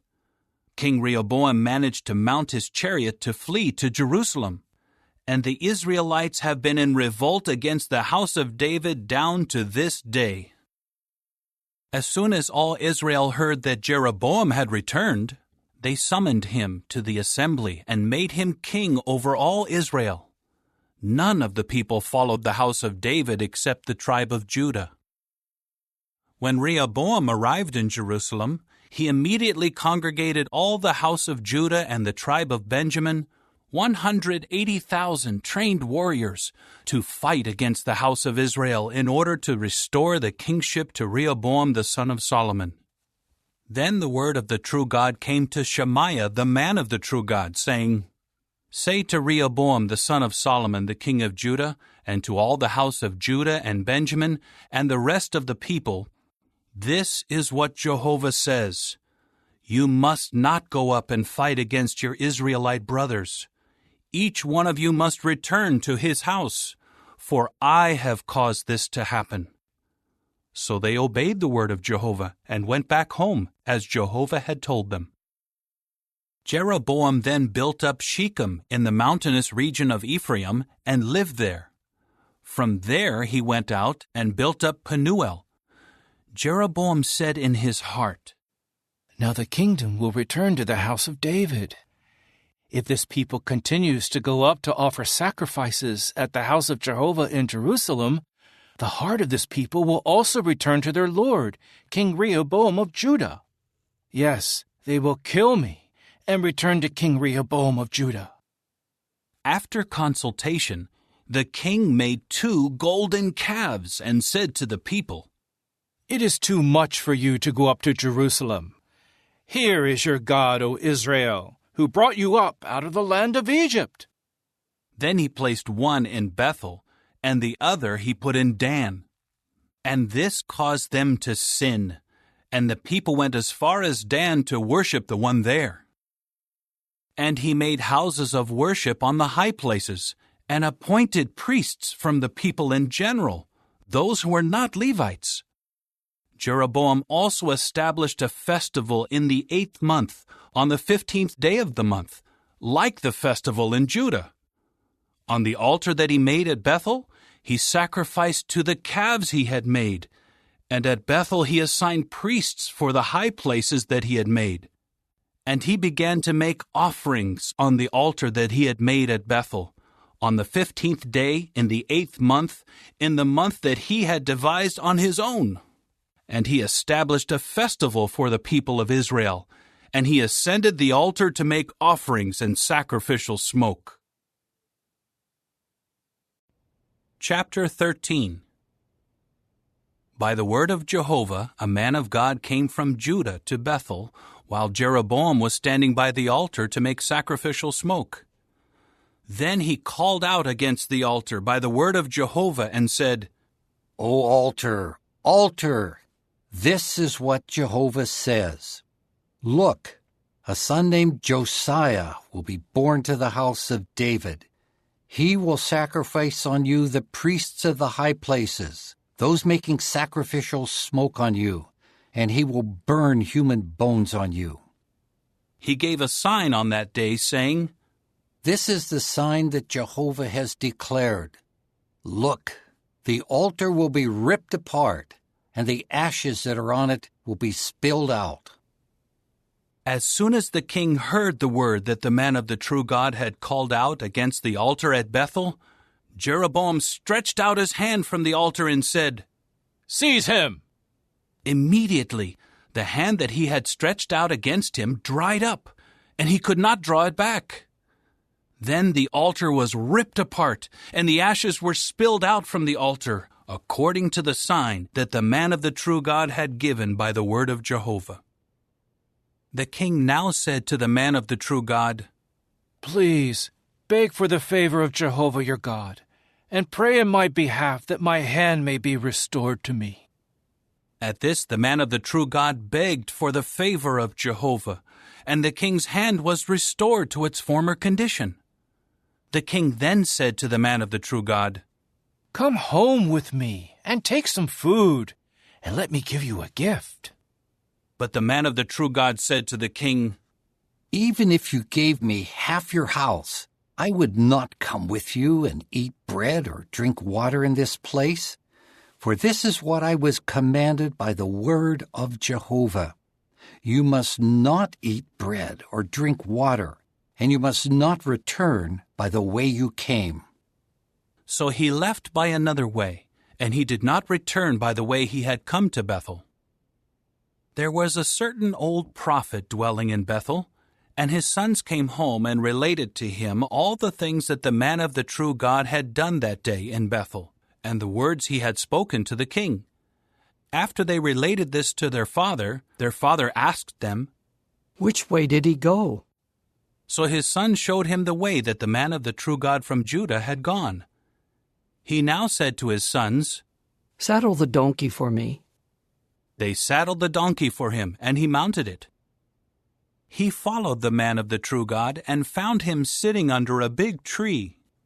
Then he said to him, Are you the man of the true God who came from Judah? He replied, I am. He said to him, Come home with me and eat bread. But he said, I cannot go back with you or accept your invitation, nor may I eat bread or drink water with you in this place. For I was told by the word of Jehovah, you must not eat bread or drink water there. You must not return by the way you came. At this he said to him, I too am a prophet like you, and an angel told me by the word of Jehovah, have him come back with you to your house, so that he may eat bread and drink water. He deceived him. So he went back with him to eat bread and drink water in his house. While they were sitting at the table, the word of Jehovah came to the prophet who had brought him back, and he called out to the man of the true God from Judah, saying, This is what Jehovah says. Because you rebelled against the order of Jehovah and did not keep the commandment that Jehovah your God gave you, but you went back to eat bread and drink water in the place about which you were told, do not eat bread or drink water, your dead body will not come into the tomb of your forefathers. After the man of the true God ate bread and drank, the old prophet saddled the donkey for the prophet whom he had brought back. Then he got on his way, but a lion came across him on the road and killed him. His dead body was thrown onto the road, and the donkey stood beside it. The lion was also standing beside the dead body. There were men passing by who saw the dead body thrown onto the road and the lion standing beside the dead body. They came in and told about it in the city where the old prophet lived. When the prophet who had brought him back from the road heard of it, he immediately said, It is the man of the true God, who rebelled against the order of Jehovah. So Jehovah gave him over to the lion to maul and to kill him, according to the word of Jehovah that he spoke to him. He then said to his sons, Saddle the donkey for me. So they saddled it. Then he went on his way and found the dead body thrown onto the road, with the donkey and the lion standing beside it. The lion had not eaten the dead body, nor had it mauled the donkey. The prophet lifted up the dead body of the man of the true God and put him on the donkey, and he brought him back into his own city to mourn and bury him. So he laid the dead body in his own tomb, and they kept crying out over him, Too bad, my brother. After burying him, he told his sons, When I die, you must bury me in the place where the man of the true God is buried. Lay my bones next to his bones. The word that he called out by the word of Jehovah against the altar in Bethel and against all the houses of worship on the high places in the cities of Samaria is sure to take place. Even after this happened, Jeroboam did not turn back from his bad way, but he kept appointing priests for the high places from the people in general. He would install as priests anyone who so desired, saying, Let him become one of the priests for the high places. This sin on the part of the household of Jeroboam led to their destruction and annihilation from the face of the earth. Chapter 14. At that time Abijah the son of Jeroboam fell sick. So Jeroboam said to his wife, Rise up, please, and disguise yourself, so that they will not know that you are Jeroboam's wife, and go to Shiloh. Look, Ahijah the prophet is there. He is the one who spoke of me becoming king over this people. Take with you 10 loaves of bread, sprinkled cakes, and a flask of honey, and go to him. He will then tell you what is going to happen to the boy. Jeroboam's wife did what he said. She rose up and went to Shiloh and came to the house of Ahijah. Ahijah's eyes stared straight ahead, and he could not see because of his age. But Jehovah had told Ahijah, Here is the wife of Jeroboam coming to inquire of you regarding her son, for he is sick. I will tell you what to say to her. When she arrives, she will conceal her identity. As soon as Ahijah heard the sound of her footsteps as she was coming into the entrance, he said, Come in, wife of Jeroboam. Why are you concealing your identity? I have been assigned to give you a harsh message. Go, tell Jeroboam, this is what Jehovah the God of Israel says. I raised you up from among your people to make you a leader over my people Israel. Then I ripped the kingdom away from the house of David and gave it to you. But you have not become like my servant David, who kept my commandments and who walked after me with all his heart, doing only what was right in my eyes. But you have done worse than all those who were prior to you, and you made for yourself another god and metal images to offend me, and it is I whom you have turned your back on.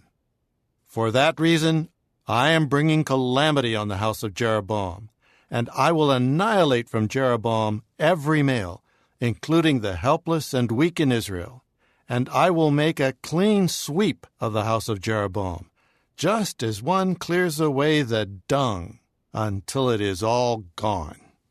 Anyone belonging to Jeroboam who dies in the city, the dogs will eat, and anyone who dies in the field, the birds of the heavens will eat, for Jehovah has spoken it. Now rise up, go to your house. When you set foot in the city, the child will die. All Israel will mourn him and bury him, for he alone of Jeroboam's family will be laid in a grave, because he is the only one of the house of Jeroboam in whom Jehovah the God of Israel has found something good. Jehovah will raise up for himself a king over Israel who will do away with the house of Jeroboam from that day forward, yes, even now. Jehovah will strike Israel down like a reed that sways in the water, and he will uproot Israel off this good land that he gave to their forefathers, and he will scatter them beyond the river, because they made their sacred poles, offending Jehovah. And he will abandon Israel because of the sins that Jeroboam has committed and has caused Israel to commit. At that Jeroboam's wife rose up and went on her way and came to Tirzah. As she came to the threshold of the house, the boy died. So they buried him, and all Israel mourned him, according to Jehovah's word that he had spoken through his servant Ahijah the prophet. And the rest of the history of Jeroboam, how he waged war and how he reigned, is written in the book of the history of the times of the kings of Israel. And the length of Jeroboam's reign was 22 years, after which he was laid to rest with his forefathers, and his son Nadab became king in his place. Meanwhile, Rehoboam the son of Solomon had become king in Judah. Rehoboam was 41 years old when he became king, and he reigned for 17 years in Jerusalem, the city that Jehovah had chosen out of all the tribes of Israel as the place to put his name. The name of Rehoboam's mother was Naamah the Ammonitess. And Judah was doing what was bad in the eyes of Jehovah, and by the sins they committed they provoked him more than their forefathers had done. They too kept building for themselves high places, sacred pillars, and sacred poles on every high hill and under every luxuriant tree. There were also male temple prostitutes in the land. They acted according to all the detestable things of the nations that Jehovah had driven out before the Israelites. In the 5th year of King Rehoboam, King Shishak of Egypt came up against Jerusalem. He took the treasures of the house of Jehovah and the treasures of the king's house. He took everything, including all the gold shields that Solomon had made. So King Rehoboam made copper shields to replace them, and he entrusted them to the chiefs of the guard, who guarded the entrance of the king's house. Whenever the king came to the house of Jehovah, the guards would carry them, and then they would return them to the guard chamber. And the rest of the history of Rehoboam, all that he did, is it not written in the book of the history of the times of the kings of Judah? There was constant warfare between Rehoboam and Jeroboam.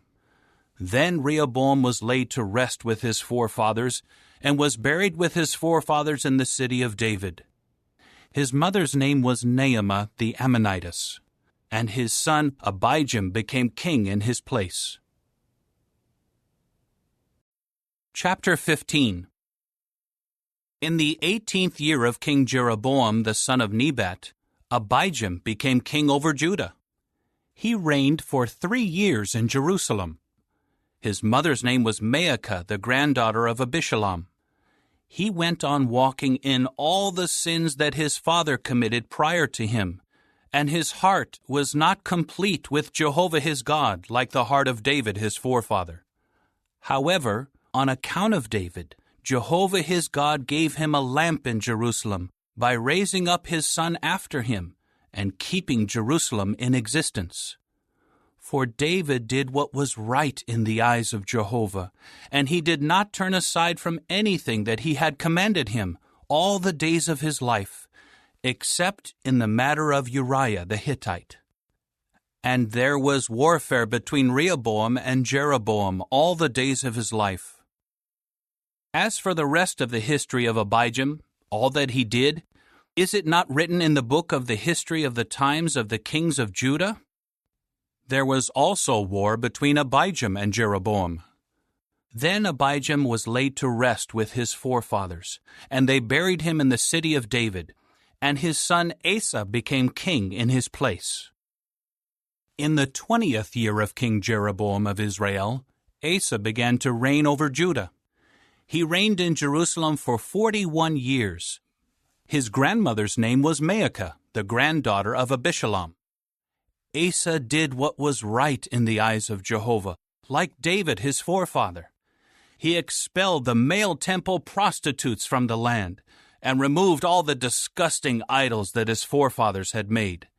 He even removed Maacah, his grandmother, from her position as queen mother, because she had made an obscene idol for the worship of the sacred pole. Asa cut down her obscene idol and burned it in the Kidron Valley. But the high places were not removed. Nevertheless, Asa's heart was complete with Jehovah all his life, and he brought the things that he and his father had made holy into the house of Jehovah, silver, gold, and various utensils. There was constant warfare between Asa and Baasha, the king of Israel. So King Baasha of Israel came up against Judah and began to build up Ramah, to prevent anyone from going out or coming in to King Asa of Judah. At that Asa took all the silver and the gold that were left in the treasuries of the house of Jehovah and the treasuries of the house of the king, and handed them over to his servants. King Asa then sent them to Ben-Hadad, the son of Tabrimon, the son of Hezion, the king of Syria, who was dwelling in Damascus, saying, "There is a treaty between me and you, and between my father and your father. I am sending you a gift of silver and gold. Come, break your treaty with King Baasha of Israel, so that he will withdraw from me."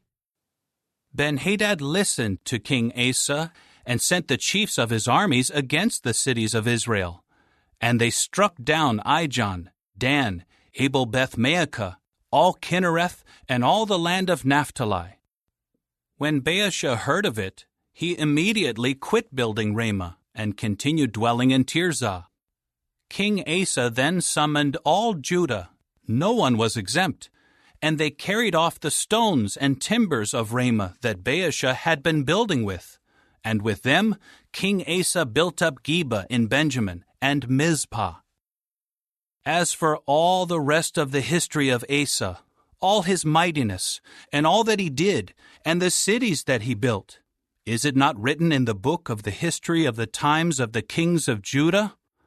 But in his old age he suffered from a disease in his feet. Then Asa was laid to rest with his forefathers, and was buried with them in the city of David his forefather, and his son Jehoshaphat became king in his place. Nadab the son of Jeroboam became king over Israel in the 2nd year of King Asa of Judah, and he reigned over Israel for 2 years. He kept doing what was bad in the eyes of Jehovah, and walked in the way of his father, and in his sin that he caused Israel to commit. Baasha the son of Ahijah of the house of Issachar conspired against him, and Baasha struck him down at Gibbethon, which belonged to the Philistines, while Nadab and all Israel were besieging Gibbethon. So Baasha put him to death in the 3rd year of King Asa of Judah, and became king in his place. And as soon as he became king, he struck down all the house of Jeroboam. He did not let remain anyone breathing who belonged to Jeroboam. He had them annihilated according to Jehovah's word that he had spoken through his servant Ahijah the Shilonite. This was because of the sins that Jeroboam had committed and had caused Israel to commit, and because he had greatly offended Jehovah the God of Israel. As for the rest of the history of Nadab, all that he did, is it not written in the book of the history of the times of the kings of Israel? And there was constant warfare between Asa and King Baasha of Israel. In the 3rd year of King Asa of Judah, Baasha the son of Ahijah became king in Tirzah over all Israel, and reigned for 24 years. But he kept doing what was bad in the eyes of Jehovah, and he walked in the way of Jeroboam and in his sin that he caused Israel to commit. Chapter 16. The word of Jehovah against Baasha then came to Jehu the son of Hanani, saying, I raised you up out of the dust, and made you leader over my people Israel. But you kept walking in the way of Jeroboam, and caused my people Israel to sin, so that they offended me with their sins. So I am making a clean sweep of Baasha and his house, and I will make his house like the house of Jeroboam the son of Nebat. Anyone belonging to Baasha who dies in the city, the dogs will eat. And anyone belonging to him who dies in the field, the birds of the heavens will eat. As for the rest of the history of Baasha, what he did, and his mightiness, is it not written in the book of the history of the times of the kings of Israel? Then Baasha was laid to rest with his forefathers, and was buried in Tirzah, and Elah his son became king in his place. Also through the prophet Jehu the son of Hanani, Jehovah's word came against Baasha and his house, both because of all the badness that he committed in the eyes of Jehovah, by offending him with the work of his hands, becoming like the house of Jeroboam, and also because of his striking him down. In the 26th year of King Asa of Judah, Elah the son of Baasha became king over Israel in Tirzah, and he reigned for 2 years. His servant Zimri, the chief of half of his chariot forces, conspired against him while he was in Tirzah, drinking himself drunk at the house of Arza, who was over the household in Tirzah. Zimri came in and struck him down and put him to death in the 27th year of King Asa of Judah, and he became king in his place. When he became king, as soon as he sat down on his throne, he struck down all the house of Baasha. He did not spare a single male, whether of his relatives or of his friends. Thus Zimri annihilated the whole house of Baasha, according to the word that Jehovah had spoken against Baasha through Jehu the prophet. This was for all the sins that Baasha and his son Elah had committed, and the sins they had caused Israel to commit, by offending Jehovah the God of Israel with their worthless idols. As for the rest of the history of Elah, all that he did, is it not written in the book of the history of the times of the kings of Israel? In the 27th year of King Asa of Judah, Zimri became king for 7 days in Tirzah, while the troops were camped against Gibbethon, which belonged to the Philistines. In time the troops who were encamped heard it being said, Zimri has conspired, and has also struck down the king. So all Israel made Omri, the chief of the army, king over Israel on that day in the camp. Omri and all Israel with him went up from Gibbethon and laid siege to Tirzah. When Zimri saw that the city had been captured, he went into the fortified tower of the king's house and burned the house down over himself, and he died. This was for his own sins that he had committed by doing what was bad in the eyes of Jehovah, by walking in the way of Jeroboam, and for the sin he had caused Israel to commit. As for the rest of the history of Zimri and his conspiracy, is it not written in the book of the history of the times of the kings of Israel? It was then that the people of Israel were divided into 2 factions. One part of the people became followers of Tibni, the son of Ginath, wanting to make him king, and the other part followed Omri.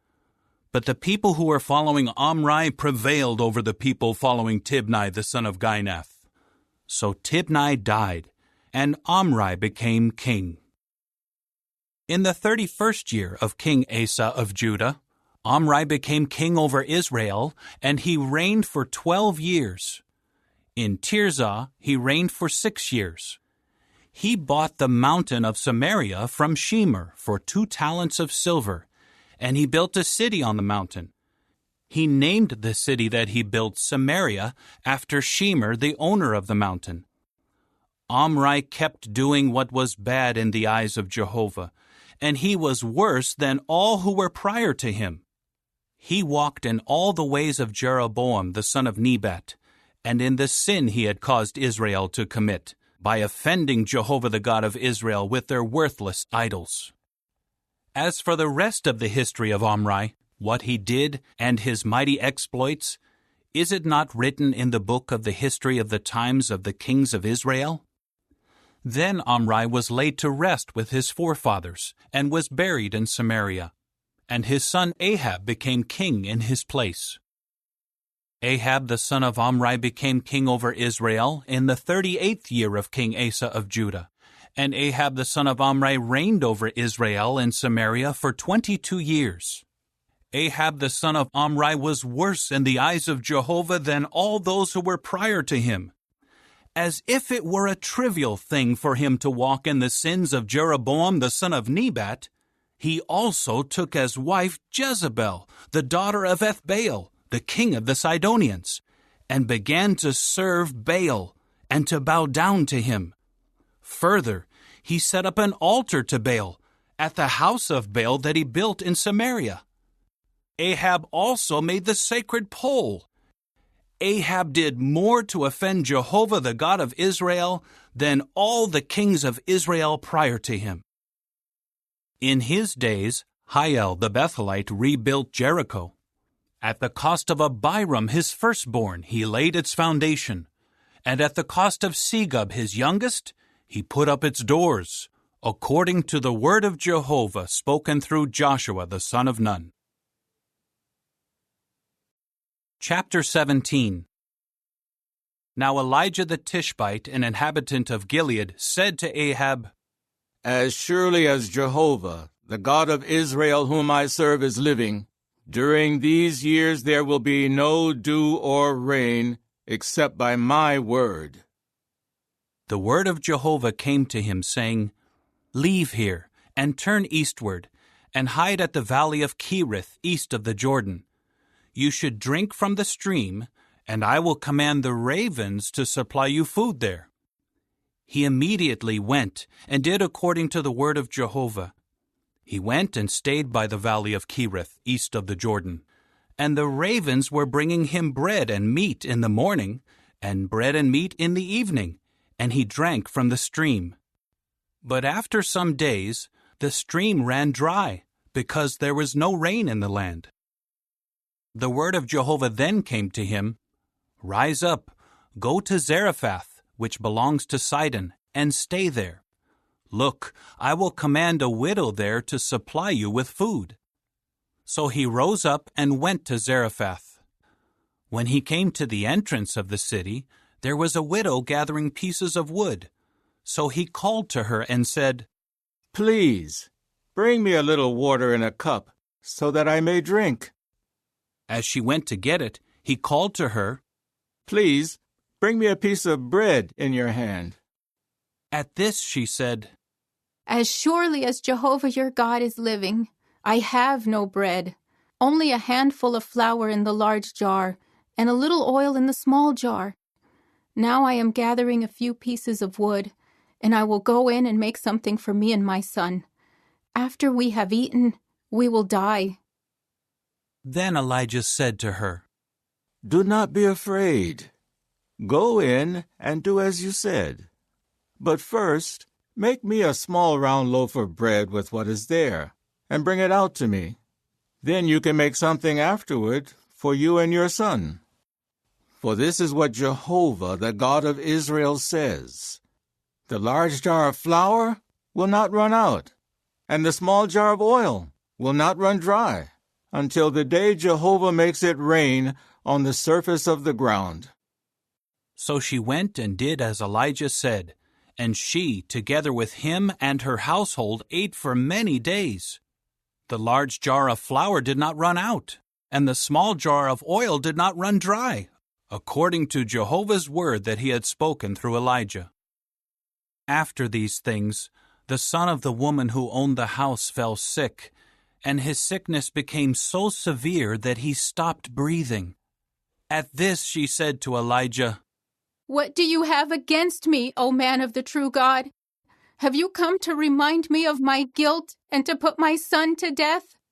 But he said to her, "Give me your son."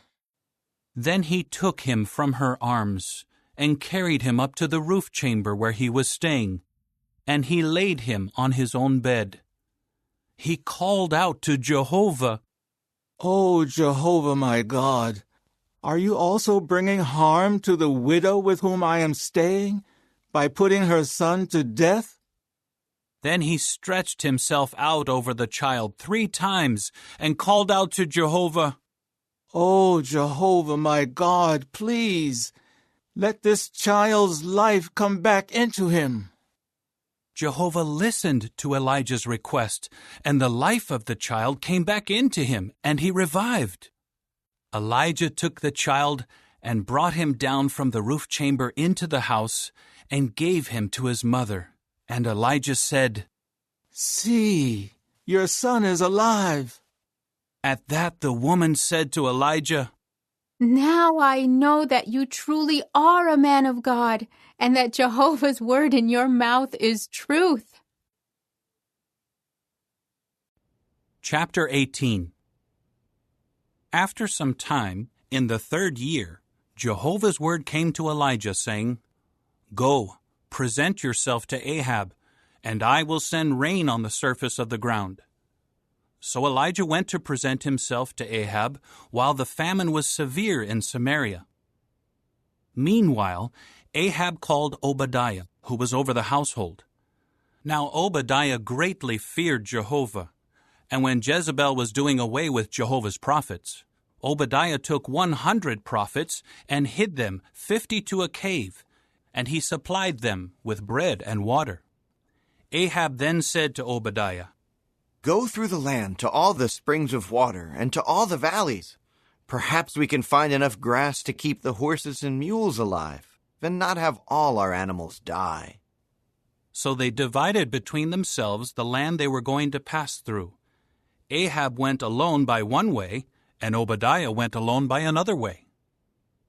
As Obadiah was on his way, Elijah was there to meet him. At once he recognized him and fell face down and said, "Is this you, my lord Elijah?" He replied to him, "It is I. Go and tell your lord, Elijah is here." But he said, "What sin have I committed that you should hand your servant over to Ahab to put me to death? As surely as Jehovah your God is living, there is not a nation or a kingdom where my Lord has not sent to look for you." After they said, "He is not here," he made the kingdom and the nations swear that they could not find you. Now you are saying, "Go and tell your Lord, Elijah is here." When I depart from you, the Spirit of Jehovah will carry you away to a place I will not know. And when I tell Ahab, and he does not find you, he will surely kill me. Yet your servant has feared Jehovah from his youth. Has my Lord not been told what I did when Jezebel was killing the prophets of Jehovah? How I hid 100 of the prophets of Jehovah by groups of 50 in a cave, and kept supplying them bread and water? But now you are saying, "Go and tell your Lord, Elijah is here." He will certainly kill me. However, Elijah said, "As surely as Jehovah of armies whom I serve is living, today I will present myself to him." So Obadiah went off to meet Ahab and told him, and Ahab went to meet Elijah. As soon as Ahab saw Elijah, he said to him, "Is this you, the one bringing great trouble on Israel?" To this he said, I have not brought trouble on Israel, but you and the house of your father have, by abandoning the commandments of Jehovah and by following the Baals. And now, summon all Israel to me at Mount Carmel, as well as the 450 prophets of Baal and the 400 prophets of the sacred pole, who are eating at the table of Jezebel. So Ahab sent word among all the people of Israel and collected the prophets together at Mount Carmel. Then Elijah approached all the people and said, How long will you be limping between two different opinions? If Jehovah is the true God, follow him. But if Baal is, follow him. But the people did not say a word in answer to him. Elijah then said to the people, I am the only prophet of Jehovah left, while the prophets of Baal are 450 men. Let them give us 2 young bulls, and let them choose 1 young bull and cut it into pieces and put it on the wood, but they should not put fire to it. I will prepare the other young bull, and I will place it on the wood, but I will not put fire to it. Then you must call on the name of your God, and I will call on the name of Jehovah. The God who answers by fire will show that he is the true God. To this all the people answered, What you say is good. Elijah now said to the prophets of Baal, Choose 1 young bull and prepare it first, because you are the majority. Then call on the name of your God, but you must not put fire to it. So they took the young bull that was given to them, prepared it, and kept calling on the name of Baal from morning until noon, saying, O Baal, answer us. But there was no voice, and no one answering. They kept limping around the altar that they had made. About noon, Elijah began to mock them and say, Call out at the top of your voice. After all, he is a god. Perhaps he is deep in thought, or he has gone to relieve himself. Or maybe he is asleep, and someone needs to wake him up. They were calling out at the top of their voice and cutting themselves with daggers and lances according to their custom until their blood gushed out all over them. Noon was past, and they continued in a frenzy until the time the evening grain offering is presented. But there was no voice and no one answering. No one was paying attention. At length, Elijah said to all the people, Approach me. So all the people approached him. Then he repaired the altar of Jehovah that had been torn down. Elijah then took 12 stones, corresponding to the number of the tribes of the sons of Jacob, to whom Jehovah's word had come, saying, Israel will be your name. With the stones he built an altar in the name of Jehovah. Then he made a trench all around the altar, an area large enough to sow with 2 seah measures of seed. After that, he put the pieces of wood in order, cut the young bull into pieces, and placed it on the wood. He now said, Fill 4 large jars with water, and pour it on the burnt offering and on the pieces of wood. Then he said, Do it again. So they did it again. Once more he said, Do it a 3rd time. So they did it a 3rd time. And the water ran all around the altar, and he also filled the trench with water. About the time when the evening grain offering is presented, Elijah the prophet stepped forward and said, O Jehovah, the God of Abraham, Isaac, and Israel, today let it be known that you are God in Israel, and that I am your servant, and that it is by your word that I have done all these things. Answer me, O Jehovah. Answer me so that this people may know that you, Jehovah, are the true God, and that you are turning their hearts back to you. At that, the fire of Jehovah fell from above and consumed the burnt offering, the pieces of wood, the stones, and the dust, and it licked up the water from the trench. When all the people saw it, they immediately fell face down and said, Jehovah is the true God. Jehovah is the true God. Then Elijah said to them, Seize the prophets of Baal. Do not let a single one of them escape. At once they seized them, and Elijah brought them down to the stream of Kishon and slaughtered them there. Elijah now said to Ahab, Go up, eat and drink, for there is the sound of a heavy downpour. So Ahab went up to eat and drink, while Elijah went up to the top of Carmel and crouched on the ground, keeping his face between his knees. Then he said to his attendant, Go up, please, and look toward the sea. So he went up and looked and said, There is nothing at all. 7 times Elijah said, Go back.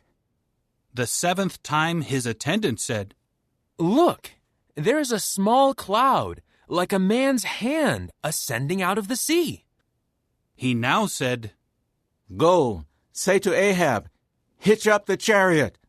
Go down, so that the downpour may not detain you. Meanwhile, the sky grew dark with clouds, the wind blew, and a heavy downpour fell. And Ahab kept riding and made his way to Jezreel. But the hand of Jehovah came on Elijah, and he wrapped his garment around his hips and ran ahead of Ahab all the way to Jezreel. Chapter 19. Then Ahab told Jezebel all that Elijah had done, and how he had killed all the prophets with the sword.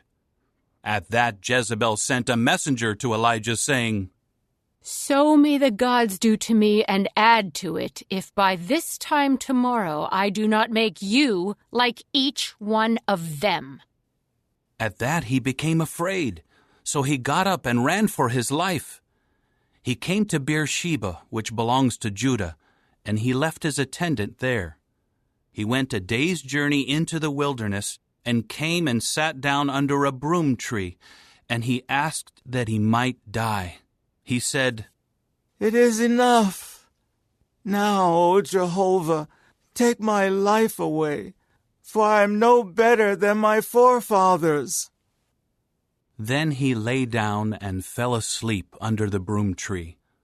But suddenly an angel touched him and said to him, Get up and eat. When he looked, there at his head was a round loaf on heated stones and a jug of water. He ate and drank and lay down again. Later the angel of Jehovah came back a second time and touched him and said, Get up and eat, for the journey will be too much for you. So he got up and ate and drank, and in the strength of that nourishment he went on for 40 days and 40 nights until he reached Horeb, the mountain of the true God. There he entered a cave and spent the night. And look, Jehovah's word came to him, telling him, What are you doing here, Elijah? To this he said, I have been absolutely zealous for Jehovah, the God of armies. For the people of Israel have forsaken your covenant. Your altars they have torn down, and your prophets they have killed with the sword, and I am the only one left. Now they are seeking to take my life away. But he said, Go out and stand on the mountain before Jehovah. And look, Jehovah was passing by, and a great and strong wind was splitting mountains and breaking crags before Jehovah. But Jehovah was not in the wind. After the wind, there was an earthquake, but Jehovah was not in the earthquake. After the earthquake, there was a fire, but Jehovah was not in the fire. After the fire, there was a calm, low voice. As soon as Elijah heard it, he wrapped his face in his official garment and went out and stood at the entrance of the cave. Then a voice asked him, "What are you doing here, Elijah?" To this he said, I have been absolutely zealous for Jehovah the God of armies. For the people of Israel have forsaken your covenant. Your altars they have torn down, and your prophets they have killed with the sword, and I am the only one left. Now they are seeking to take my life away. Jehovah said to him, "Return and go to the wilderness of Damascus. When you arrive, anoint Hazael as king over Syria. And you should anoint Jehu, the grandson of Nimshi, as king over Israel. And you should anoint Elisha, the son of Shaphat from Abel-Meholah, as prophet to take your place. Anyone escaping from Hazael's sword, Jehu will put to death. And anyone escaping from Jehu's sword, Elisha will put to death. And I still have left 7,000 in Israel, all whose knees have not bent down to Baal, and whose mouths have not kissed him." So he went from there and found Elisha the son of Shaphat, while he was plowing with 12 pairs of bulls ahead of him, and he was with the 12th pair. So Elijah went over to him and threw his official garment on him. At that he left the bulls and ran after Elijah and said, "Please, let me kiss my father and my mother. Then I will follow you." He replied to him, Go, return, for what have I done to stop you? So he went back and took a pair of bulls and sacrificed them, and he used the plowing gear to boil the meat of the bulls, and gave it to the people, and they ate. After that he rose up and followed Elijah and began to minister to him. Chapter 20. Now King Ben-Hadad of Syria gathered his whole army together, along with 32 other kings and their horses and chariots. He went up and laid siege to Samaria and fought against it. Then he sent messengers to King Ahab of Israel at the city and said to him, "This is what Ben-Hadad says. Your silver and your gold are mine, as well as the best of your wives and your sons." To this the king of Israel answered, "According to your word, my lord the king, I am yours along with all that belongs to me." The messengers later came back and said, "This is what Ben-Hadad says. I sent this message to you. Your silver, your gold, your wives, and your sons you will give me. But about this time tomorrow I will send my servants to you, and they will carefully search your house and the houses of your servants, and all your desirable things they will seize and take away." At that, the king of Israel called all the elders of the land and said, "Take note, please, and see that this man is bent on bringing calamity, for he demanded my wives, my sons, my silver, and my gold, and I did not refuse him." Then all the elders and all the people said to him, "Do not obey, and do not consent." So he said to the messengers of Ben-Hadad, "Say to my lord the king, all that you first demanded of your servant I will do, but this I cannot do." With that the messengers went off and brought word back to him.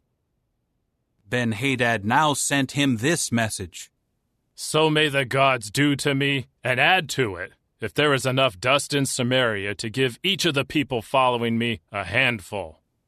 The king of Israel answered, "Tell him, the one who puts on his armor should not boast about himself like one who takes it off." As soon as he heard this reply, while he and the kings were drinking in their tents, he said to his servants, "Get ready to attack." So they got ready to attack the city. But a prophet approached King Ahab of Israel and said, "This is what Jehovah says. Have you seen all this large crowd? Here I am giving it into your hand today, and then you will know that I am Jehovah." Ahab asked, "By whom?" To which he said, This is what Jehovah says, by the attendance of the princes of the provinces. So he asked, Who will start the battle? To which he said, You. Ahab then counted the attendants of the princes of the provinces, and they were 232. After that, he counted all the Israelite men, 7,000. They went out at noon, while Ben-Hadad was drinking himself drunk in the tents, along with the 32 kings who were helping him.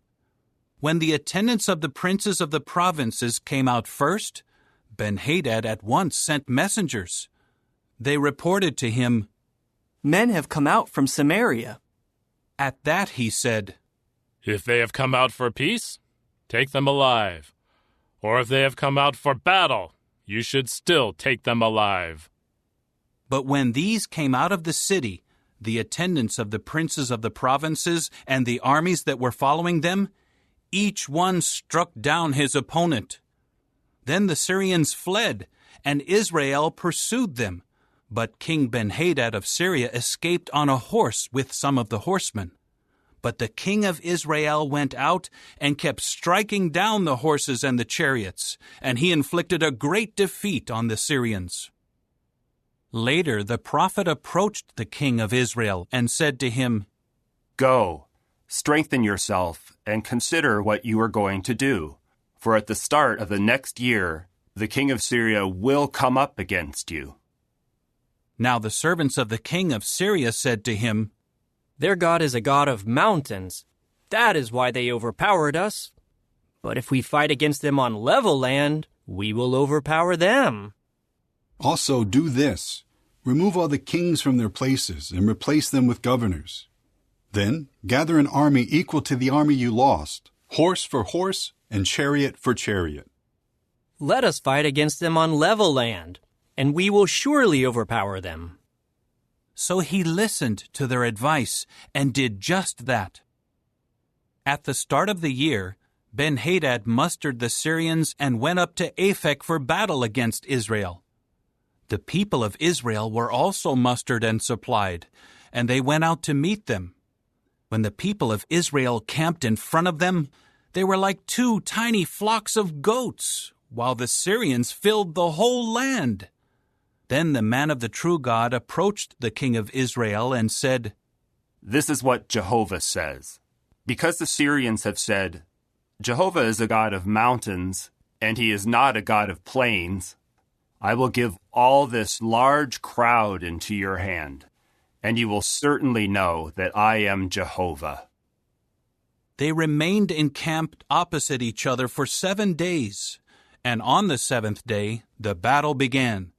The people of Israel struck down 100,000 Syrian foot soldiers in 1 day, and the rest fled to Aphek into the city. But the wall fell down on 27,000 of the men who were left. Ben-Hadad also fled and came into the city, and he hid in an inner room. So his servants said to him, Look, we have heard that the kings of the house of Israel are merciful kings. Please, let us wear sackcloth on our hips and put ropes on our heads and go out to the king of Israel. Perhaps he will spare your life. So they wore sackcloth around their hips and ropes on their heads and came in to the king of Israel and said, Your servant Ben-Hadad says, Please, let me live. He replied, Is he still alive? He is my brother. The men took it as an omen and quickly took him at his word. So they said, Ben-Hadad is your brother. At that he said, Go and get him. Then Ben-Hadad went out to him, and he had him get up into the chariot. Ben-Hadad now said to him, The cities that my father took from your father, I will return, and you may establish markets for yourself in Damascus, just as my father did in Samaria. Ahab replied, On the basis of this agreement, I will let you go. With that he made an agreement with him and let him go. By the word of Jehovah, one of the sons of the prophet said to his companion, "Strike me, please." But the man refused to strike him. So he said to him, "Because you did not listen to the voice of Jehovah, as soon as you leave me, a lion will kill you." After he left him, a lion came upon him and killed him. He found another man and said, "Strike me, please." So the man struck him and wounded him. Then the prophet went and waited for the king by the road, disguising himself with a bandage over his eyes. As the king was passing by, he cried out to the king, "Your servant went into the thick of the battle, and there was a man coming out who brought a man to me and said, 'Guard this man. If he is found missing, your life will have to take the place of his life, or else you will pay a talent of silver.' And while your servant was busy here and there, suddenly the man was gone." The king of Israel said to him, "So your own judgment will be. You have decided it yourself." Then he quickly removed the bandage from his eyes, and the king of Israel recognized that he was one of the prophets. He said to him, "This is what Jehovah says. Because you have let the man who I said should be destroyed escape from your hand, your life must take the place of his life, and your people the place of his people." At that the king of Israel went home to Samaria, sullen and dejected. Chapter 21.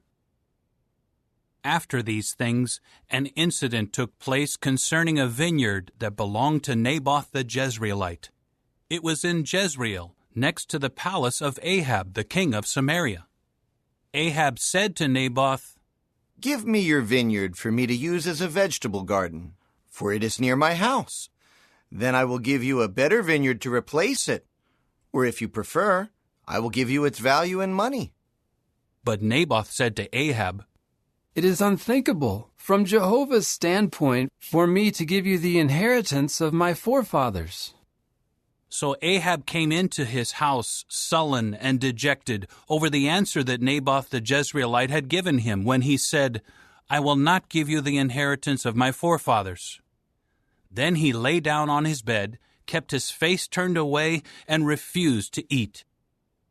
His wife Jezebel came in to him and asked him, "Why are you so sad that you refuse to eat?"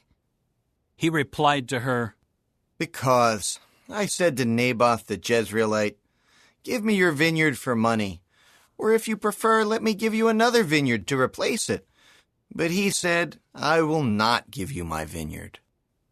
His wife Jezebel said to him, "Are you not the one ruling as king over Israel?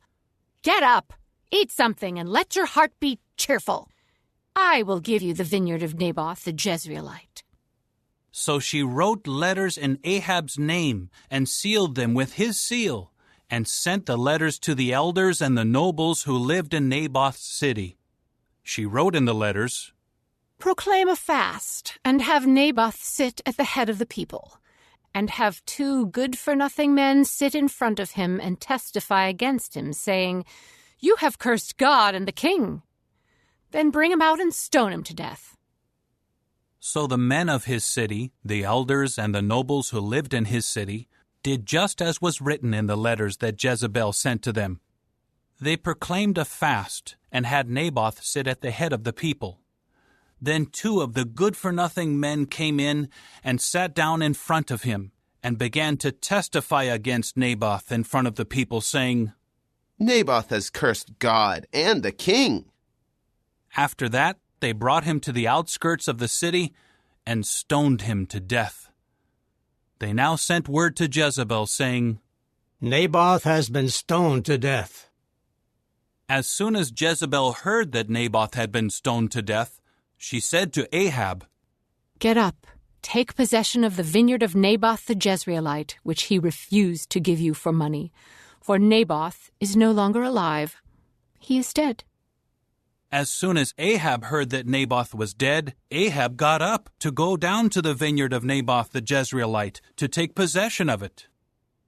But Jehovah's word came to Elijah the Tishbite, saying, "Get up, go down to meet Ahab the king of Israel, who is in Samaria. There he is in the vineyard of Naboth, where he has gone to take possession of it.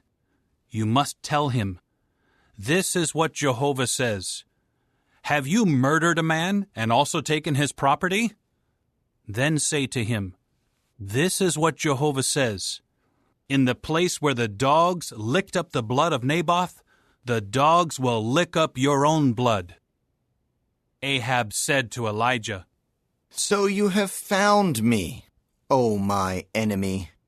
He replied, "I have found you, because you are determined to do what is bad in the eyes of Jehovah.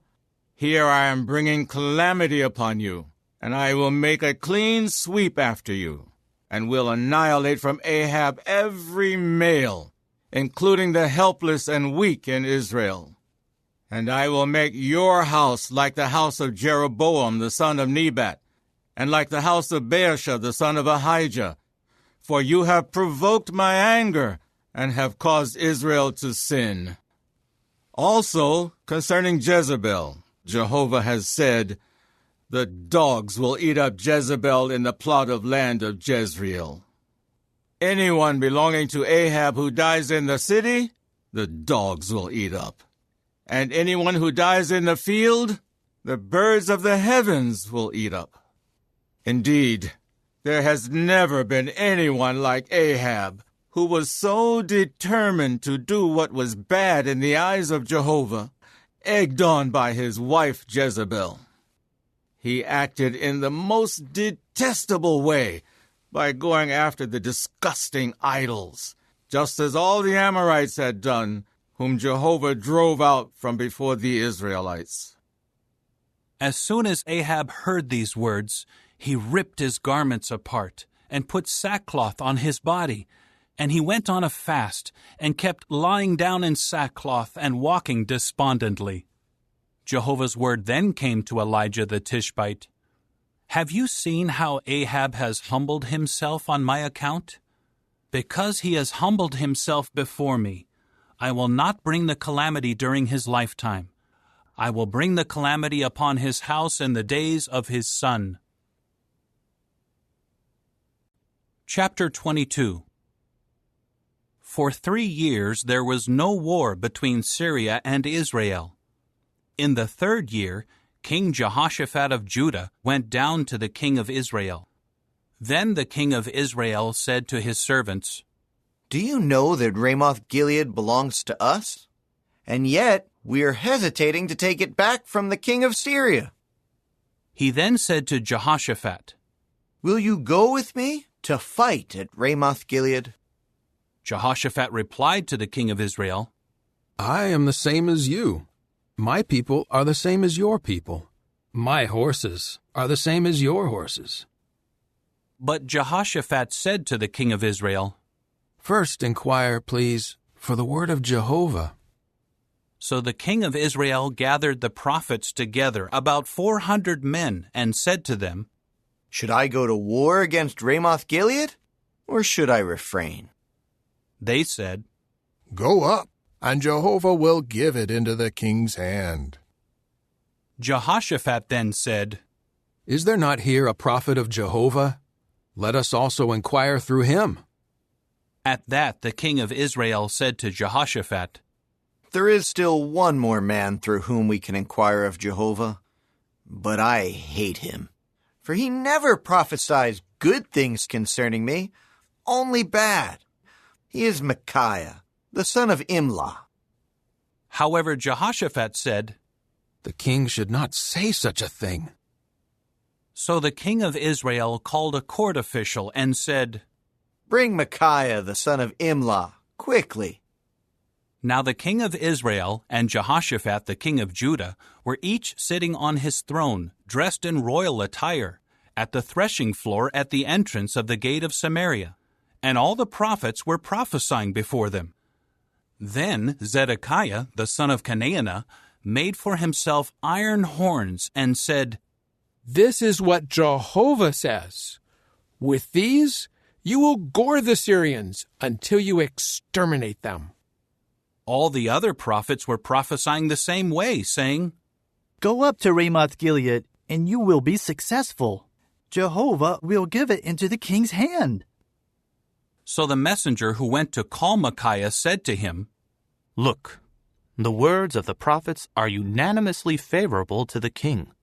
Let your word, please, become like their words, and speak favorably."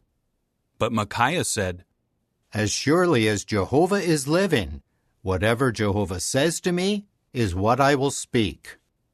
Then he came in to the king, and the king asked him, "Micaiah, should we go to war against Ramoth Gilead, or should we refrain?" At once he replied, "Go up, and you will be successful. Jehovah will give it into the king's hand." At that the king said to him, "How many times must I put you under oath not to speak to me anything but the truth in the name of Jehovah?" So he said, "I see all the Israelites scattered on the mountains, like sheep that have no shepherd. Jehovah said, 'These have no master. Let each one go back to his house in peace.'" Then the king of Israel said to Jehoshaphat, "Did I not tell you, he will not prophesy good things concerning me, only bad?" Micaiah then said, "Therefore, hear the word of Jehovah. I saw Jehovah sitting on his throne, and all the army of the heavens standing by him, to his right and to his left. Jehovah then said, 'Who will fool Ahab, so that he will go up and fall at Ramoth Gilead?' And one was saying one thing, while another said something else. Then a spirit came forward and stood before Jehovah and said, 'I will fool him.' Jehovah asked him, 'How will you do it?' He replied, 'I will go out and become a deceptive spirit in the mouth of all his prophets.' So he said, 'You will fool him, and what is more, you will be successful. Go out and do that.' And now, Jehovah has put a deceptive spirit in the mouth of all these prophets of yours, but Jehovah has declared calamity for you." Zedekiah the son of Chenaanah now approached and struck Micaiah on the cheek and said, "Which way did the Spirit of Jehovah pass for me to speak with you?" Micaiah replied, "Look, you will see which way on the day when you will enter the innermost room to hide." Then the king of Israel said, "Take Micaiah and turn him over to Amon, the chief of the city, and to Joash, the king's son. Tell them, this is what the king says. Put this fellow in the prison and feed him with a reduced allowance of bread and water until I return in peace." But Micaiah said, "If you do return in peace, Jehovah has not spoken with me." Then he added, "Take note, all you peoples." So the king of Israel and Jehoshaphat the king of Judah went up to Ramoth Gilead. The king of Israel now said to Jehoshaphat, "I will disguise myself and will go into the battle, but you should put on your royal attire." So the king of Israel disguised himself and entered the battle. Now the king of Syria had ordered his 32 chariot commanders, "Do not fight with anyone, small or great, except the king of Israel." And as soon as the chariot commanders saw Jehoshaphat, they said to themselves, "Surely it is the king of Israel." So they turned to fight against him, and Jehoshaphat began to cry for help. When the chariot commanders saw that it was not the king of Israel, they immediately turned back from following him. But one man shot his bow at random, and he struck the king of Israel between the joints of his coat of mail. So the king said to his charioteer, "Turn around and take me out of the battle, for I have been badly wounded." The fighting raged throughout that day, and the king had to be propped up in the chariot, facing the Syrians. The blood of the wound poured out into the interior of the war chariot, and he died in the evening. Around sunset, a cry passed through the camp saying, "Everyone to his city! Everyone to his land!" Thus the king died, and he was brought to Samaria. They buried the king in Samaria. When they washed off the war chariot by the pool of Samaria, the dogs licked up his blood, and the prostitutes bathed there, according to the word that Jehovah had spoken. As for the rest of the history of Ahab, all that he did, and the house of ivory that he built, and all the cities that he built, is it not written in the book of the history of the times of the kings of Israel? Then Ahab was laid to rest with his forefathers, and his son Ahaziah became king in his place. Jehoshaphat the son of Asa had become king over Judah in the 4th year of King Ahab of Israel. Jehoshaphat was 35 years old when he became king, and he reigned for 25 years in Jerusalem. His mother's name was Azubah, the daughter of Shilhi. He kept walking in all the way of Asa his father. He did not deviate from it, and he did what was right in Jehovah's eyes. However, the high places were not removed, and the people were still sacrificing and making sacrificial smoke on the high places. Jehoshaphat kept peaceful relations with the king of Israel. As for the rest of the history of Jehoshaphat, his mighty exploits, and how he waged war, is it not written in the book of the history of the times of the kings of Judah? He also cleared out of the land the rest of the male temple prostitutes who had been left over in the days of Asa his father. Then there was no king in Edom. A deputy was acting as king. Jehoshaphat also made Tarshish ships to go to Ophir for gold, but they did not go because the ships were wrecked at Ezion-Geber. It was then that Ahaziah the son of Ahab said to Jehoshaphat, "Let my servants go with your servants in the ships." But Jehoshaphat did not consent. Then Jehoshaphat was laid to rest with his forefathers, and was buried with his forefathers in the city of David his forefather.